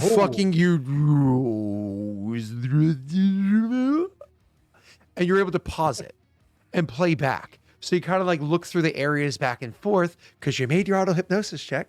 Oh, I play did, back yeah. and forth as you need to really focus on that spot to find out what it is. And you realize with this sidecraft check, this is a strange thing. You're picking up latent psychic energies of a layered effect. This is weird because this isn't something you've ever experienced. This isn't a singular. Every time you guys have used these psychic abilities in your crew or yourself, they're always what you guys call them are disciplines, right? Disciplines in psionics are similar to what Arcane Congress would call schools, if you will. They're like certain areas of your mind, almost like certain like lobes in your minds that you work out like a muscle to get more and more understanding and power and control of whatnot to be able to use. And you've named these disciplines as you go.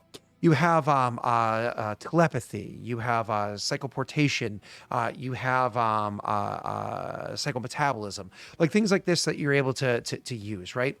This is a layered effect of a psychometabolism and psychoportation, which means to both teleport and to manipulate the body simultaneously.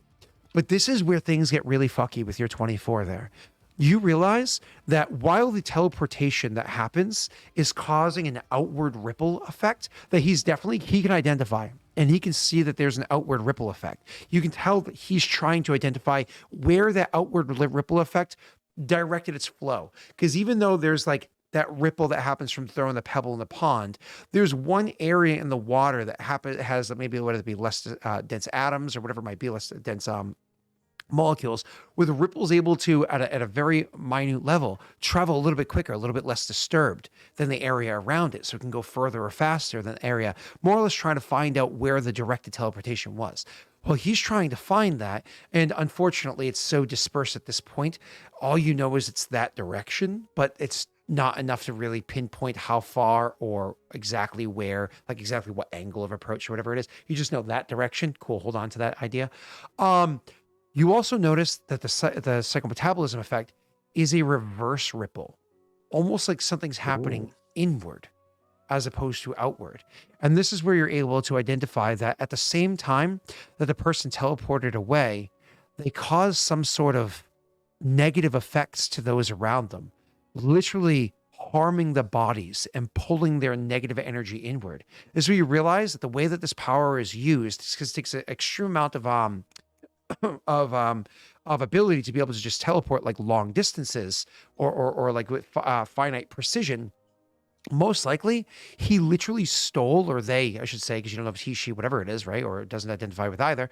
They literally stole probably psychic energy, literally harming the people around them to power the strength and accuracy of the teleportation that they did to launch themselves. Likely because whoever it is that did this layered effect isn't so well trained as some of the people around you, or certainly Yondis, to be able to do that without harming people around them to do it. And then when you're looking around the room, you're like, oh, whoever did this probably literally killed the guards by absorbing their psychic energy to launch themselves elsewhere.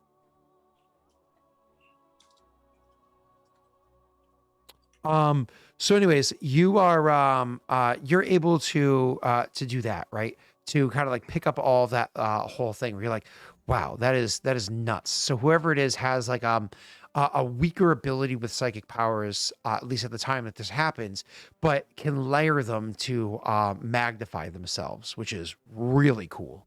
You have no understanding of anything that can do this kind of work though. So, all right. Anyways, so it's then information. Actually, Anna, you missed a lot.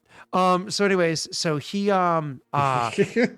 you then allow things to continue playing forward normally, and you notice that he brings his attention up to the different corners where he can see that there's a disrupted area that's going on here. This whole area feels disrupted for the energies that happen to be.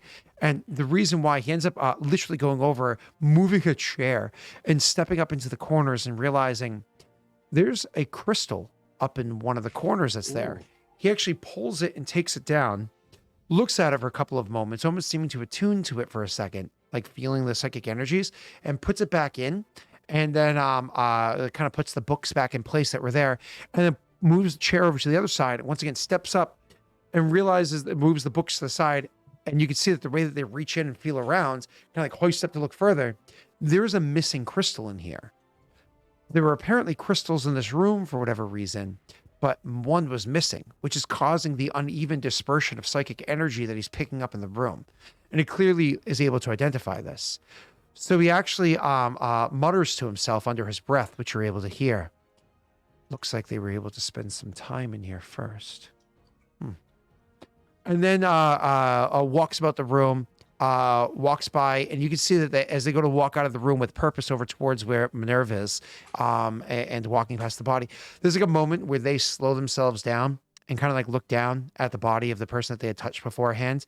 And you can see that they slow down and they kind of like look at who that person is. And you can like feel like the breath kind of like, as they are, choke it down, as Bill Burr says, do some man shit. You choke that shit down. Don't give me any of that. Yep. Choke it down.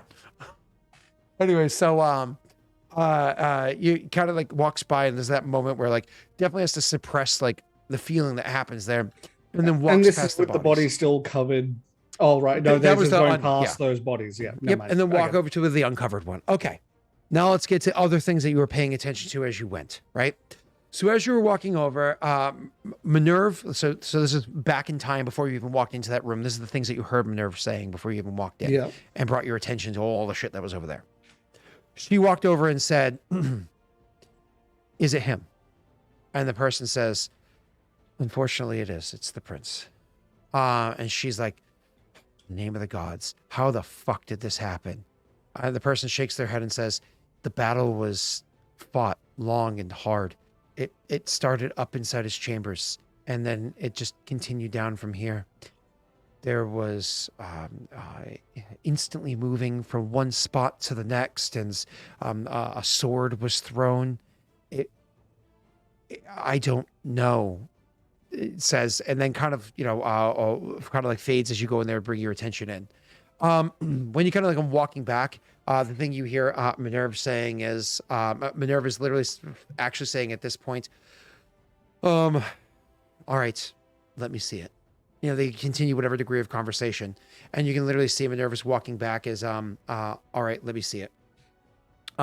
It's at this point in time that you realize the reason why he walked out of the room is likely because Minerva told them, gather, with a latent psychic connection to each of them. Told you all, gather.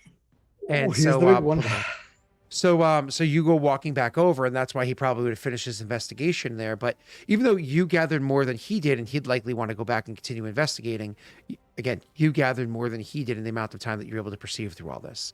You go walking back over as they're lifting up the thing, and you can actually see the Yavin here is lying dead on the ground. It's upsetting. You go walking over and you see the Yavin here lying dead on the ground. One of the first things that you notice is that there is, in fact, in their back, because they are face down, or at least like this, head cocked to the side. You see that there is a mark in the back where the sword was stabbed into, and must have been ripped back out of. You know what I mean? Because there's a big hole in the back there and everything, but no actual sword. Excuse me. And she looks at it and says, she looks immediately over and kind of like bends down and goes to look at the mark. She doesn't touch it with her hands though. She removes an instrument from her side and starts trying to like reach over and touch the thing. But she shakes her head and looks up and calls over to. I actually have, after the session is over, Tess, you and I are going to go over the names of all the different crew members that you had beforehand.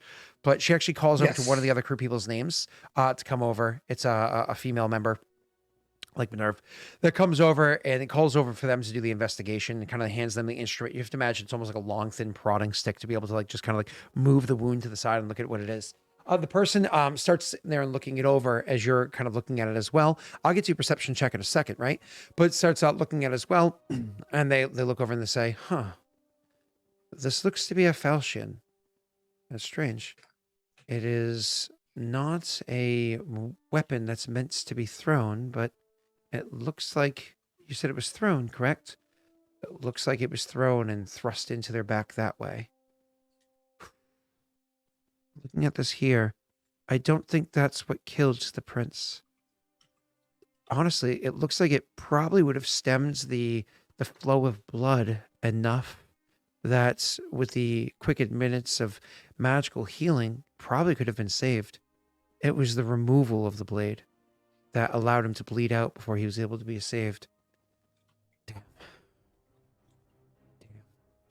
And you can see that the person in front of you looks genuinely somber, looks really upset. But then again, you know that this person is the one whose responsibility it is to keep the crew alive.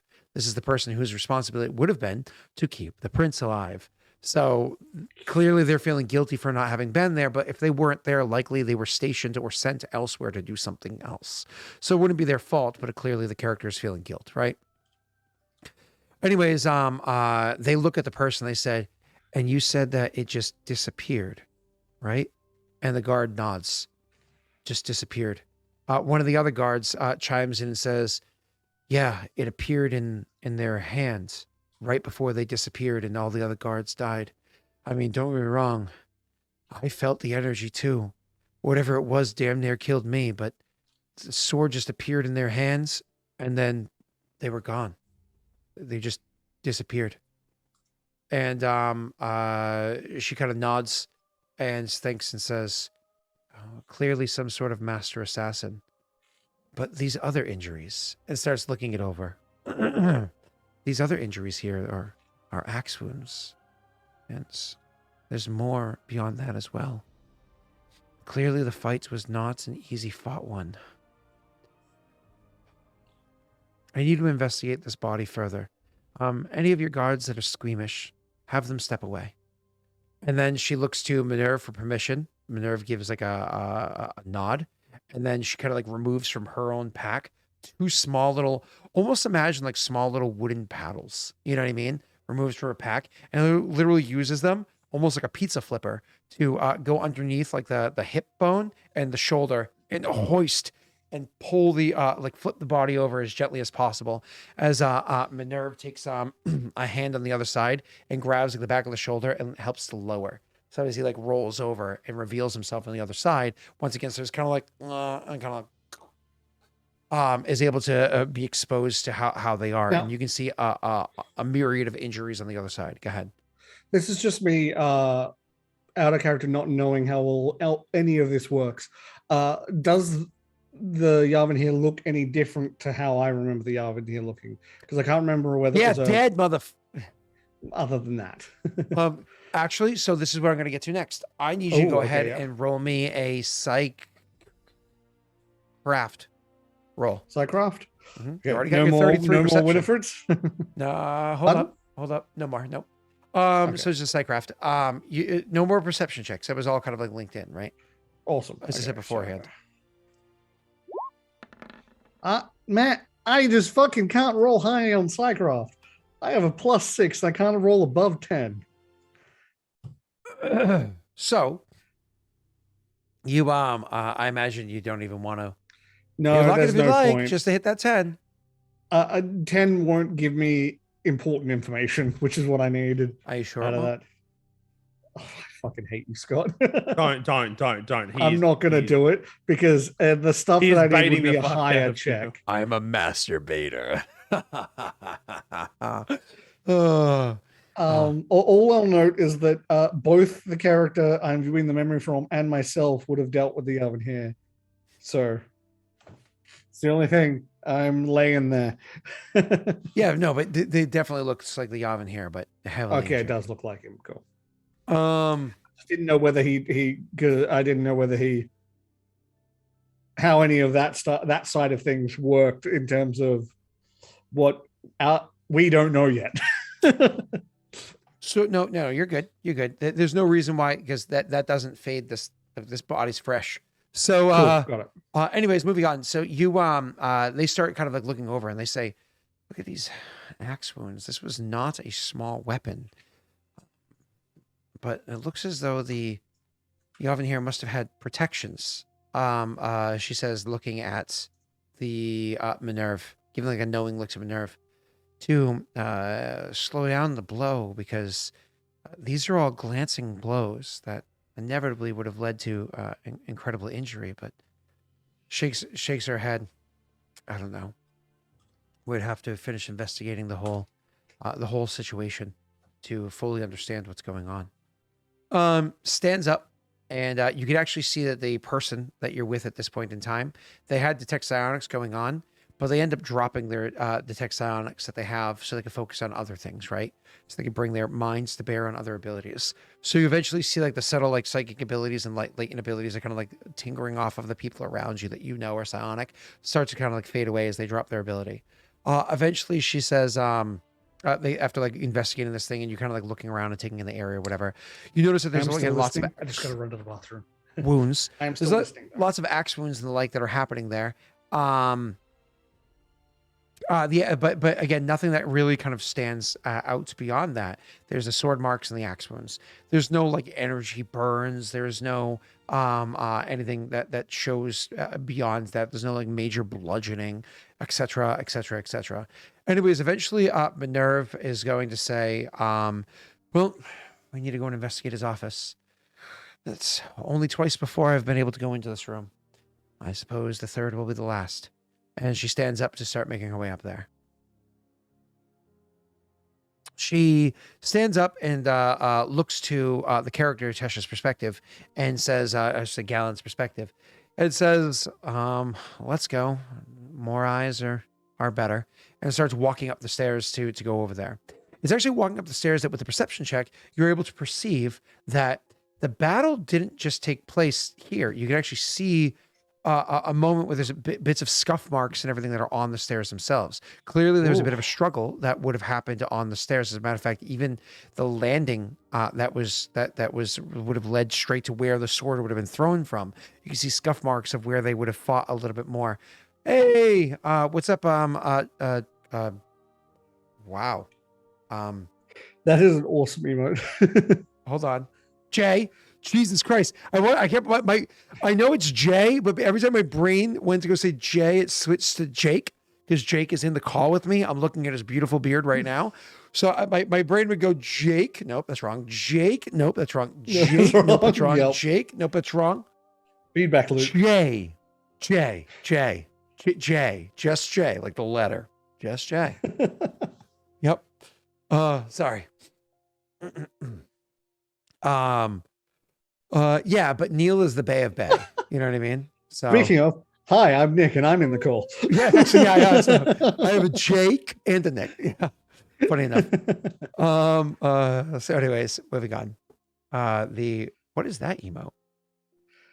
Pride flower. That's hilarious because that looks a lot like the Aurorable emote. Hold on, can I get a pride flower and an Aurorable side by side?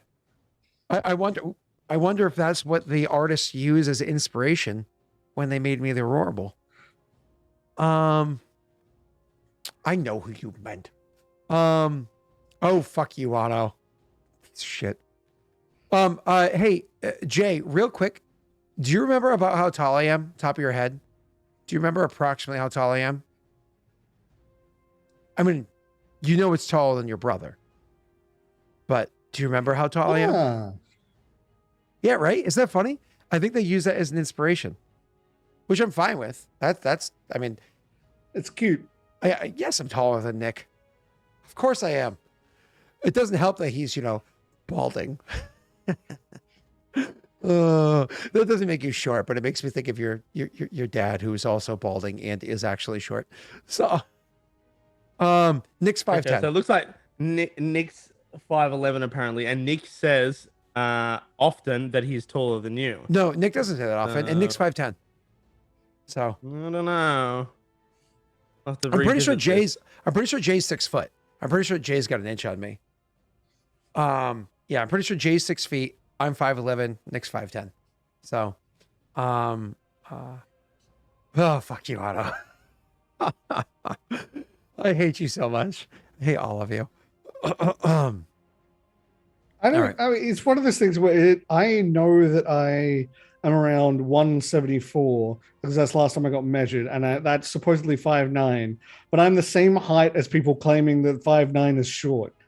So I'm confused about how that works. 5'9" is not short. It's just in the United States. I know we grow tall. When it was over for PAX, I remember people that were supposedly much taller than 5'9" were the same height as me. Oh, and I was like, again, when I did my event in Florida, with the cast of people that did that live event with what's his name, Messi, there were two people whose licenses both said the same number. Like it was Mike and another person whose licenses both said the same number, which was I think 5'7". But Mike was clearly a couple of inches taller than the other person. And it was funny because that person's like, yeah, I'm 5'7". Mike's like, oh, I'm 5'7", or whatever it was. And then like there's that moment of realization. Yeah. I'm standing there looking at both of them and I'm like, hang on. Yeah. See, that's one of the things. The benefit is like I know the centimeter amount, which is apparently it ends up being 5'9", but 174 centimeters. So I know that for a fact. So when I see all these people who are like, I'm taller than 5'9", I'm like, I am eye level with your eyes. Something's wrong here. Either way, that's funny. That's okay, Kira. If you're 5 foot flat, you're taller than my wife. All right. So moving on. So the office. So yeah, you guys go walking up to the office. You could see that there was clearly disturbance and whatnot that happened at the top of the stairs as well. That was kind of going on there. Up there, Minerva says to one of the guards that's standing there and says, I hear you're the last one alive. Nods and says, yeah, we fought the man that was coming down, but he just seemed to be able to move without moving. He could just instantly get to where he wanted to go. It was difficult to hold him back from getting to the oven here. They were fighting in there for a considerable amount of time when all this happened. It was strange what happened inside that room. Things are all over the place. You'll have to go see it for yourself. You guys go walking into the office. To describe the office, it is a big, beautiful office. You know, it is a long corridor that has pedestals on either side of a long corridor office that has fireplaces in the back of the thing to keep the place warm, and his desk kind of over there. On those various pedestals is a whole bunch of different artifacts of historical significance to like Yovance and so on and so forth that happens to be there. Things of value. You can see that two of the pedestals have objects not on them. They've been removed. And you can also see, like, looking out throughout the room, there's like one of the walls off to the side was like blasted. Like there's a bunch of rubble that was removed from the wall, but it doesn't look like it just kind of like fell down directly there. It's like all over the floor, like scattered in all the different reaches of the room. Oh, wow. You can see broken glass in in the center of the room. That's like almost imagine like a state building, how state buildings tend to be like very rectangular, right? Yeah. There's like a dome in the center of it. Imagine being like a room side, the inside of like a room size state building, right? So there's like a big long rectangular room. You're walking down the length of it, but in like the center part of it, there's like literally like a cylinder that goes up to a dome's top, right? And the glass that's up there is, you know, broken or whatever. And it's kind of like brought down, but not just like immediately down below, but scattered all throughout the room that's there. You can see that there's markings of like what's it called? Scuff marks of like combat with your 33 perception, scuffings of combat with like axes and whatnot, not just against like the sides of pillars or to the ground or against a wall or wherever it is, like where a swing would have gone through and missed and like left a mark into it. You can see marks on the ceiling and whatnot around as well. You can see markings all over the place. You could go over and see that there's even marks over by the desk where they were, where stone seems to have been like thrown down and cracked onto the desk and injured it and et cetera, that's over there. You can see all sorts of just chaos strewn about this room. Everything that's inside here. So as you're walking around and seeing this, and Minerva's walking around and seeing it as well, it's actually Minerva, not the character that you're looking through the eyes of, that points out and says, do you see those markings on the ceiling? And you hear his voice respond, no. Like up there on the ceiling. Looks up, you clearly see them. He says, no. And she's like, see if you can, she's like, see if you can see deeper into it. See if you could find out what caused it. He's like, I already did that earlier. Found some interesting shit we'd talk about later. She's like, well, then dig deep. And he kind of nods. And you know, she means like more or less, tap into your, like the last of your pool that you got. Yeah. Yeah, give another detect Psycraft. Yeah, and if I remember correctly, you can only gain psionic focus as long as you have one power point. I could be wrong on that one, but no, I think when you're it's out of power point, in 3.5 it is. In Pathfinder, it specifically says you can do it even when you have 0 power points. yes, this was something we found out when we were researching Power Stones. That's right. Okay, so so they just kind of switch things over. So again, addition blindness. So either way, So anyways, moving on. Funny enough, China works off of the metric system, and they crash all sorts of things all the time. So, and how's Germany's space program going? So something I think I they learned, ended in the 40s. Something I learned recently was that the United States has tried to implement the metric system multiple times. And it's just failed because they didn't make it mandatory. They were like, it's encouraged, and no one did. We're creeping on it. So if you look at all of our borders that touch like other countries, the signs are in both metric and in imperial. And there are some school districts that'll teach both, but very few. It's one of those things where, again, the switch should be mandated by the federal government, but it shouldn't be a done. It should be a 50-year plan. Yeah. It should be a 50-year plan to transition. Not a 50-year plan, but I don't think it needs to take that long. But it does need to take a long time. No. Not 50 years. Absolutely it does. Because if you think about it, if you mandate it starts to need to be taught in all schools right now, you need all the kids in because it has to start with like elementary school or at least middle school to at least get it. Those children need to grow up learning it, go to high school, go through college using it, then get into the workforce, then get into positions where they actually impact the workforce. I don't think it's that complicated that it needs to take 50 years. I want because you're dealing with a societal change, a change of people fighting against it. Absolutely. Absolutely. Because you need all the people that are going to be bitching about it to die, right? Like you need all this stuff to transition over. It would definitely take, and think about 50 years is not that much time. That's nothing. Even if you made it a 30-year plan, you need it to be where people that are already 30 are going to be retiring soon when it's fully implemented. And those people are going to be like, I'm not fucking using this system because that's just how it goes.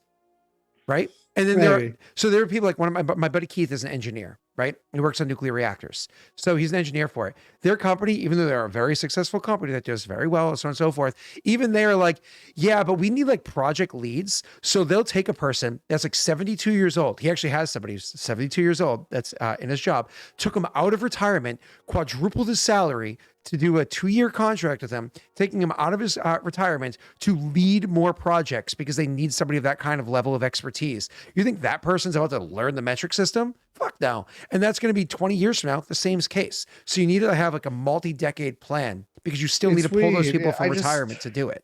So I know it sounds crazy. It's like it's not as, I think for me, the way that I look at it is like most people I know have a good idea of how the imperial system works just because you guys won't get rid of it. But now you're dealing with that complicated. But now you're dealing with American bullishness. You know what I mean? Like it has to be implemented slowly. You're not going to be able to do it all at once. Good luck. No, not all at once, but not 50 years slow. I feel like that's true. Anyway, we're getting distracted. There'll be riots in the streets. Okay. There'll be I'm not even joking. There would legit be riots in the streets if you tried to throw a metric system. It's chaos. It's stupid. Let's keep going. So, I'm proud to be American. Sometimes that pride really boils up. Moving on.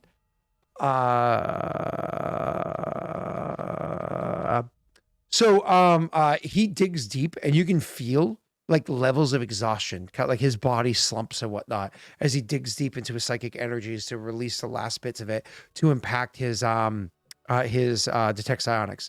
You don't need to roll to understand it, but you are going to have to roll to identify these things again. Psycraft for me. Yep.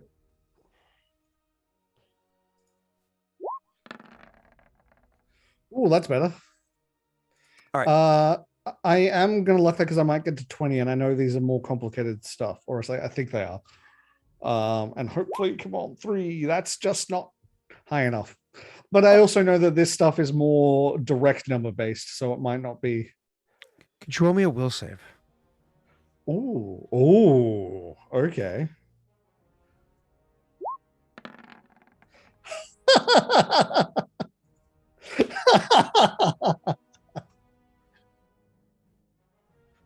Nice. Yeah, nice. Yeah, exactly. Finally, a good roll. Poggers? Yeah, that's a good one to on the save. The saves are always the good ones to make. So anyways, because I'm guessing this is not going to go well for him. I'm guessing this is going to be like when I use detect magic in the astral sea. So there are so many layers of such powerful psionics going in this whole room with like just different boom, boom, boom, boom, boom, because this is right after the combat happened. So there's so much lingering effect going on, and again, so many layers of high level, still active in some regards, power going on in here that it's genuinely mind bending and blurring and whatnot goes on. He actually has his mind split to the point where he has a volatile reaction and loses the power. Therefore, you lose the power as well.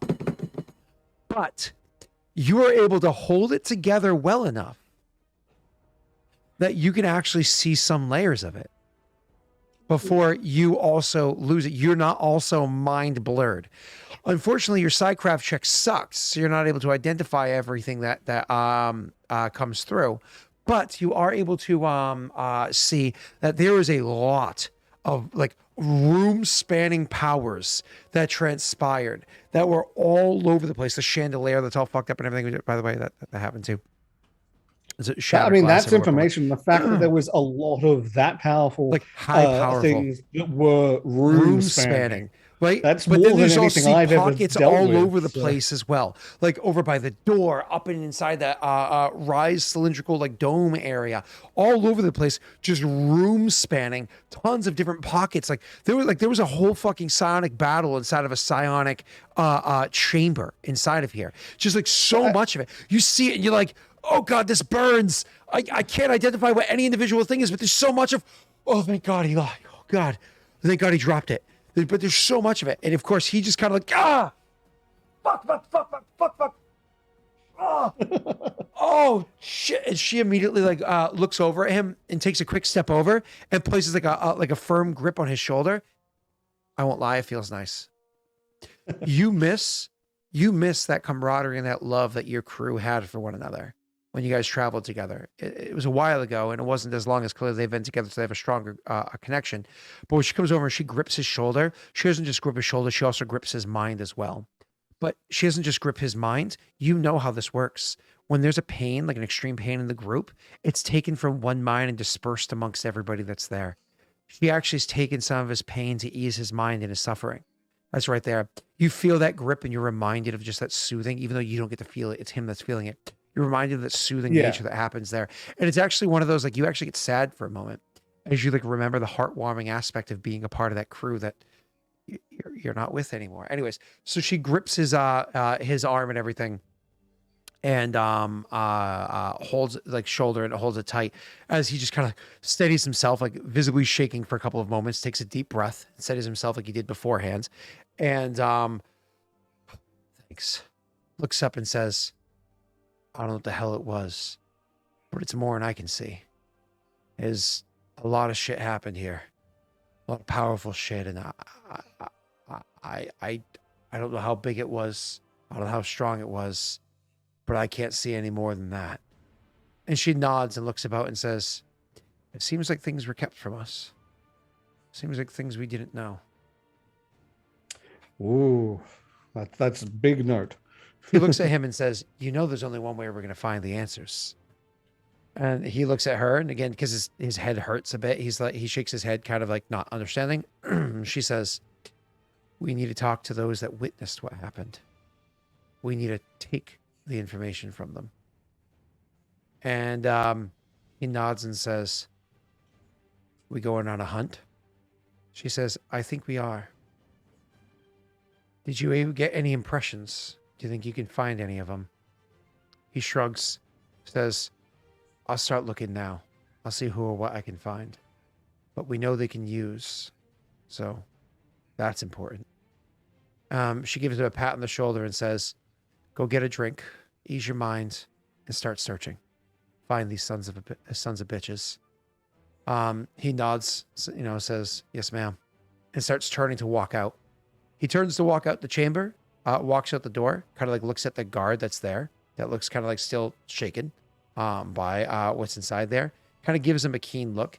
You can see that guard looks like purse-lipped. Oh, sorry. Oh, fuck. Because of your perception check, go ahead and roll me a sense motive.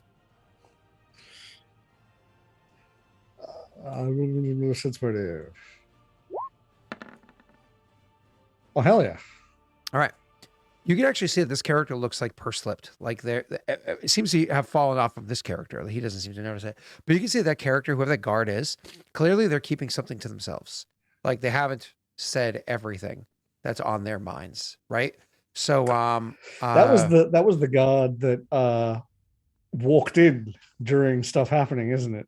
You saw that. I don't know that, but Tesh knows that because Tesh watched that combat. He was like, I think that was that's one of the few episodes I've seen. Yeah. So he looks purse-lipped, like he's trying to like hold something back. Like he looks visibly nervous, like he just doesn't want to be here anymore.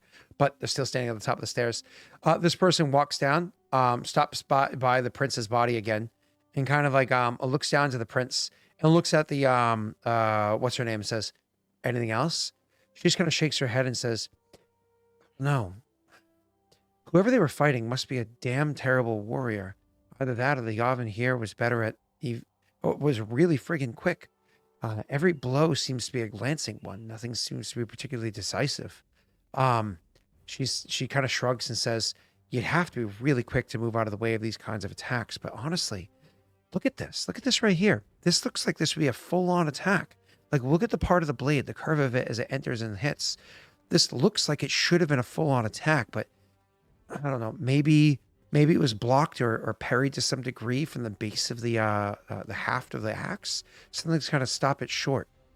He looks at her and says, "There's more way than one to stop an attack short. One that would otherwise hit straight on." She looks at him and kind of gives like a bullshit kind of look. She's like, "Yeah, I know," but like totally doesn't believe it. And you can feel like his shoulders shrug, and he says, "Think about it." And then he takes a deep breath, looks back down as he takes his last couple steps forward, looks back down to the left from a different angle, looks back down to the left, eyes lingering on that body that's lying in the hallway. And then as the hand touches the handle to open the door and steps out, once again, you kind of like fading into the gray. That's happening there. Yeah. And you kind of slip out of the memory will save. Will save. You can do this with auto hypnosis. Oh, interesting. So I've actually noticed I've got a +8 auto hypnosis, but a +7 will save. Is it easier to make the will save or no auto hypnosis, man? Auto hypnosis. Cool. Yep. It's whatever's better for you. Hey, that's hypnosis is better. So absolutely. So you roll because this is just like the other thing. This is instead of and the reason why you get to use this instead of Tesh, just to be clear, is because it's memories. That makes sense. Okay. Yeah. So that's a really good check. As you come out, there's this moment where you feel very sad about like those last couple moments of looking over at that thing. You could feel like a lingering sadness, and you could feel like shock and all this other emotion that's there. But you choke it down. Choke it down. Choke it. You do some man shit. Choke it down. So you push it down and it doesn't suppress. It doesn't linger on you at all. However, that headache comes back twofold. Oh God. Oh God, it hurts. You had a couple sips left of goat's milk there, but it's not warm anymore. You don't realize that. So as you reach over to grab it, not realizing how much time has passed, you go over to the goat's milk and you try to take that soothing sip, but now it's just like lukewarm, like not warm, but like. And so because the skin the skin is kind of like formed on the top of it as it's like cooled down, and so like the fats have separated, and so it's this almost like chunky kind of like goat's milk with the honey kind of separated. So it's like a layered kind of almost like a parfait of awful. Needs to like shake it. Yeah. So as you take the sip, you're like. Put the cup back down. It was like, oh, I did not need that chunky white stuff in my mouth. So anyways, you back on Jen's desk to leave it there for her, and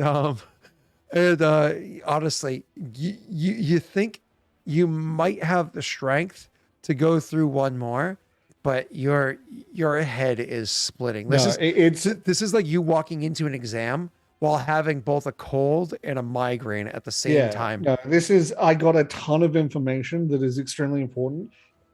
Worst case, I can come back tomorrow and ask to if they have any other memories around the thing. Because I mean, they were quite given what the memory is, and given that it was around this stuff, he was quite happy to let me see the other one, and probably be happy to let me see the last one. I'll make note of which crystal it is. Yeah, the last one that's glowing. Of course. And by the way, because you successfully did that one, that other crystal is glowing just as bright for your perspective. It was glowing just as bright without you even touching it or anything. Yeah, it's one of those, like, it is definitely an easy slip into. So, yeah, this is gonna come back to it when I don't have the horrific headache.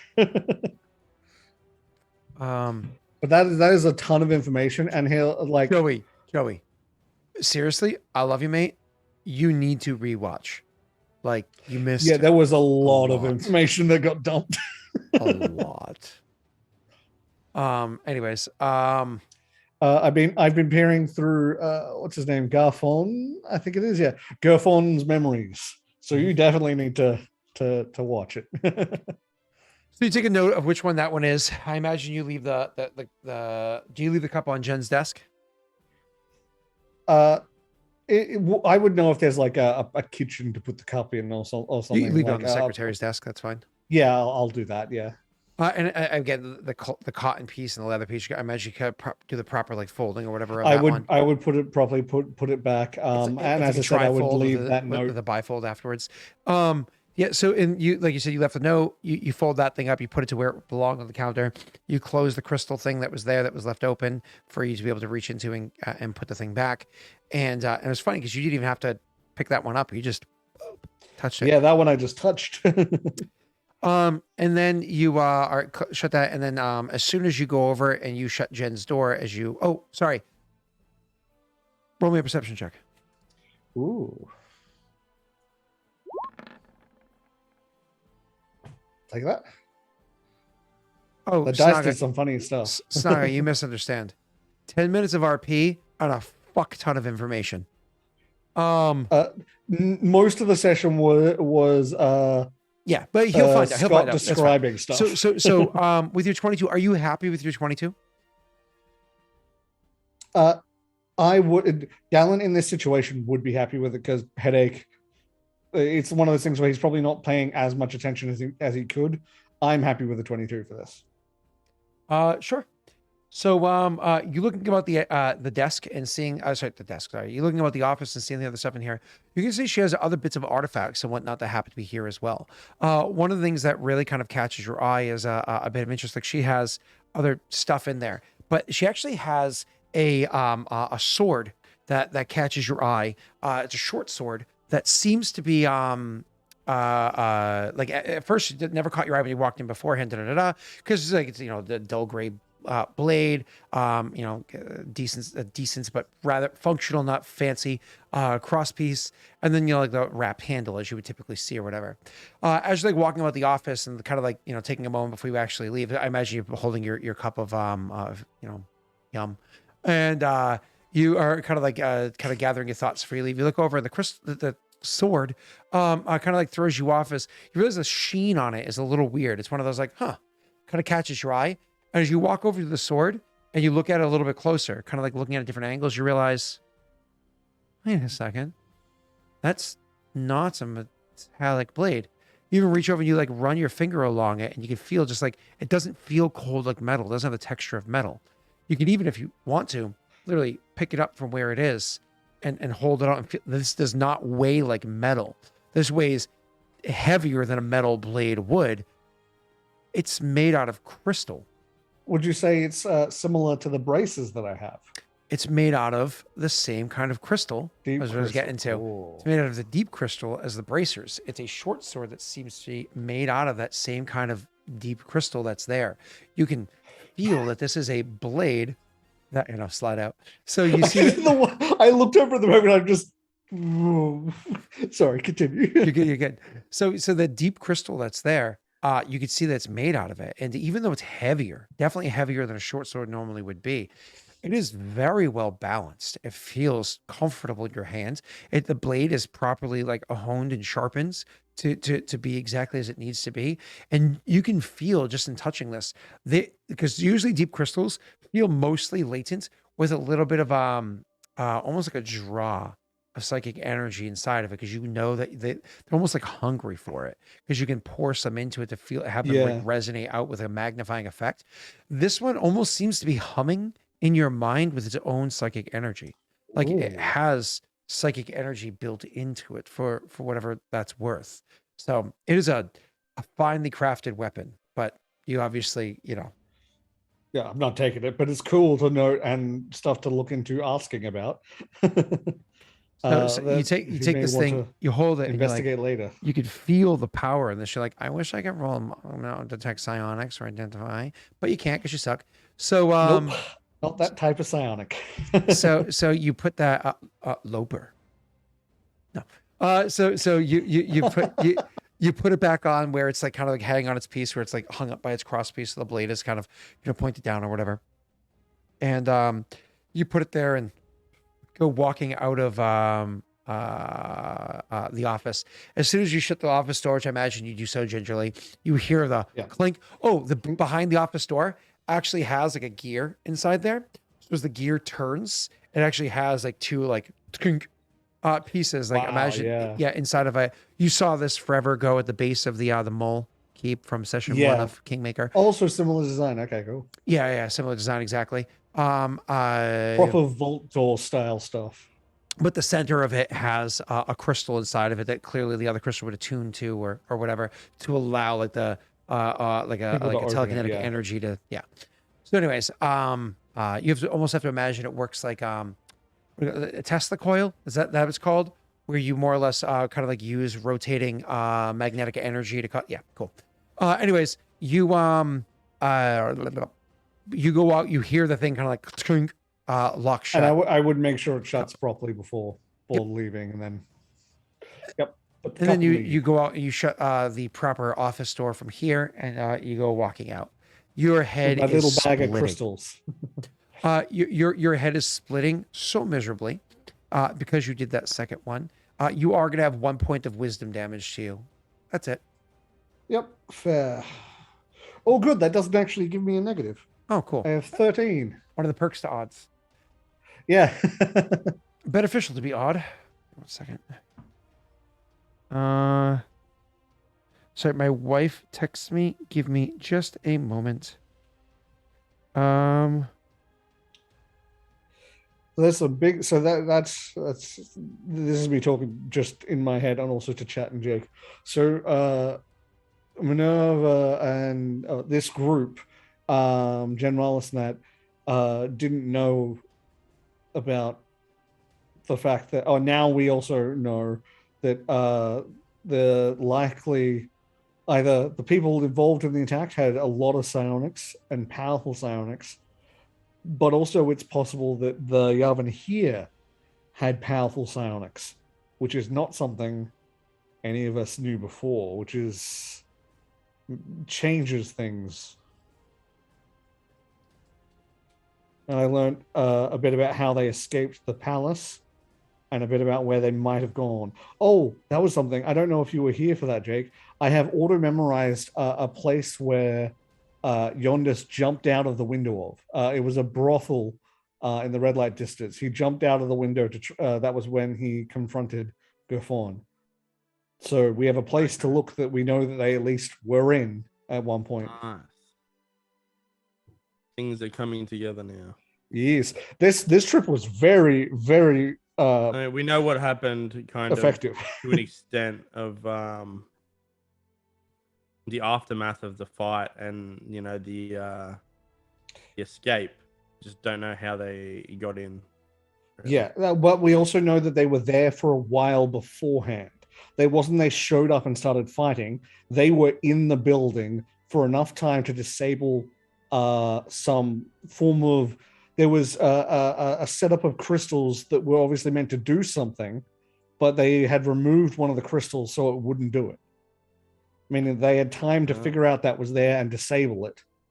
Which that alone is something, because it means they didn't sneak in, they didn't rush in, start fighting. It was that they were in that building for a while. So anyways, in the dressing room specifically, that is something. Refinding the commander, the BT is going to be a bit of a hassle for you. And the reason why it's a bit of a hassle is because there's chaos in the streets. People are like still gathered over to whatever the hell that was. More people have gathered while other people have run, and there's like bustle and bustle because of it. The first thing I would do is go back to get my gear, resuit up so I'm all armored up, and now I'm bandit again. Sure. Because they probably would have chosen a location that was near to where they were staying. We'll say that after a couple of hours, you'd eventually be able to find them. Where I imagine they're just staying there and just really contemplating. I imagine Viggo is contemplating, because Vigo's not going to go anywhere else and do anything, right? He has nothing else he can do at the moment. Yep, that's right. So he's literally just sit there. He's going to he ordered one salad and keeps drinking water and takes up the table from the server for the rest of her shift. So, honestly, those guests never bothered me. As a server, I just told the manager, "I'm taking an extra table. I got to linger." And if I was the manager, I would just give that server an extra table, because that guest doesn't require effort. So, you know what I might do to make sure I can communicate all of this to Viggo, especially without having to risk people overhearing. I might write down my notes of everything that I learned in Glynn and hand them to him. Okay. Well, when I arrive. I also imagine, like, because you're going to write it down, you're going to discuss it with him. Oh, well, initially write it down so that I can give him an overview while we're in public, and then we can discuss it maybe when we're not quite so exposed. There's some big stuff in there. The mentioning of the oven here and that might poke some ears. So you go ahead and you write down, like, I imagine you give like a long form bullet point, right? Like, you're not doing story format. Yeah. Just the key things I learned, and then we can discuss details later. Perfect. Cool. So you write all this stuff down, et cetera, et cetera, et cetera, et cetera, et cetera. And then you eventually go in and can meet up with him. By the time you meet up with him, it's like dinner time. It's late. And your headache is finally starting to, like, it's gone from like a migraine to a headache, which is enough hours that my non-lethal's gone. Actually, yeah, I would say that you probably, if let's say 4 hours later, so you still have one point of damage left on you. You know what I mean? Or sorry, 3 hours later, so 1 point of damage is left on you, or whatever, right? So nothing like noteworthy. So by this time, you would have been like, oh, that seems to be getting better. It was almost like a stitch in the side that was extremely painful. Yeah. So you go and you meet up with Viggo, and I guess you slide him a note. Would you guys even just stay here and talk then, or would you just go somewhere you can speak a bit more plainly? Up to him. I don't know why. I don't know what's going on with this. I don't know if we're waiting to do something. So I would just say, learnt some stuff, and I would hand it over, because I know he does speak Glynn. Yeah. We should probably do this talk in private. So I'd say you probably read it over, and you read over the notes, see what's involved. Check, please, and like, thank fucking God. Like, they've already had different servers take over the table as the other ones went home throughout the various shifts. So how'd things go for you? Interesting. We didn't get a lot of information. However, the military are acting quite strange here. And then he would go in to tell you, about what they were doing and what they've seen and all that stuff. Do you wait to do that in private? Yeah. Okay. Why don't we take a quick break? Because I got to pee, and I'm sure these boys would need a moment as well. And then when we return, we'll kind of like have them stepping into private and having a full-blown conversation about everything. And then the next step. All right, be right back, everybody. Be right back.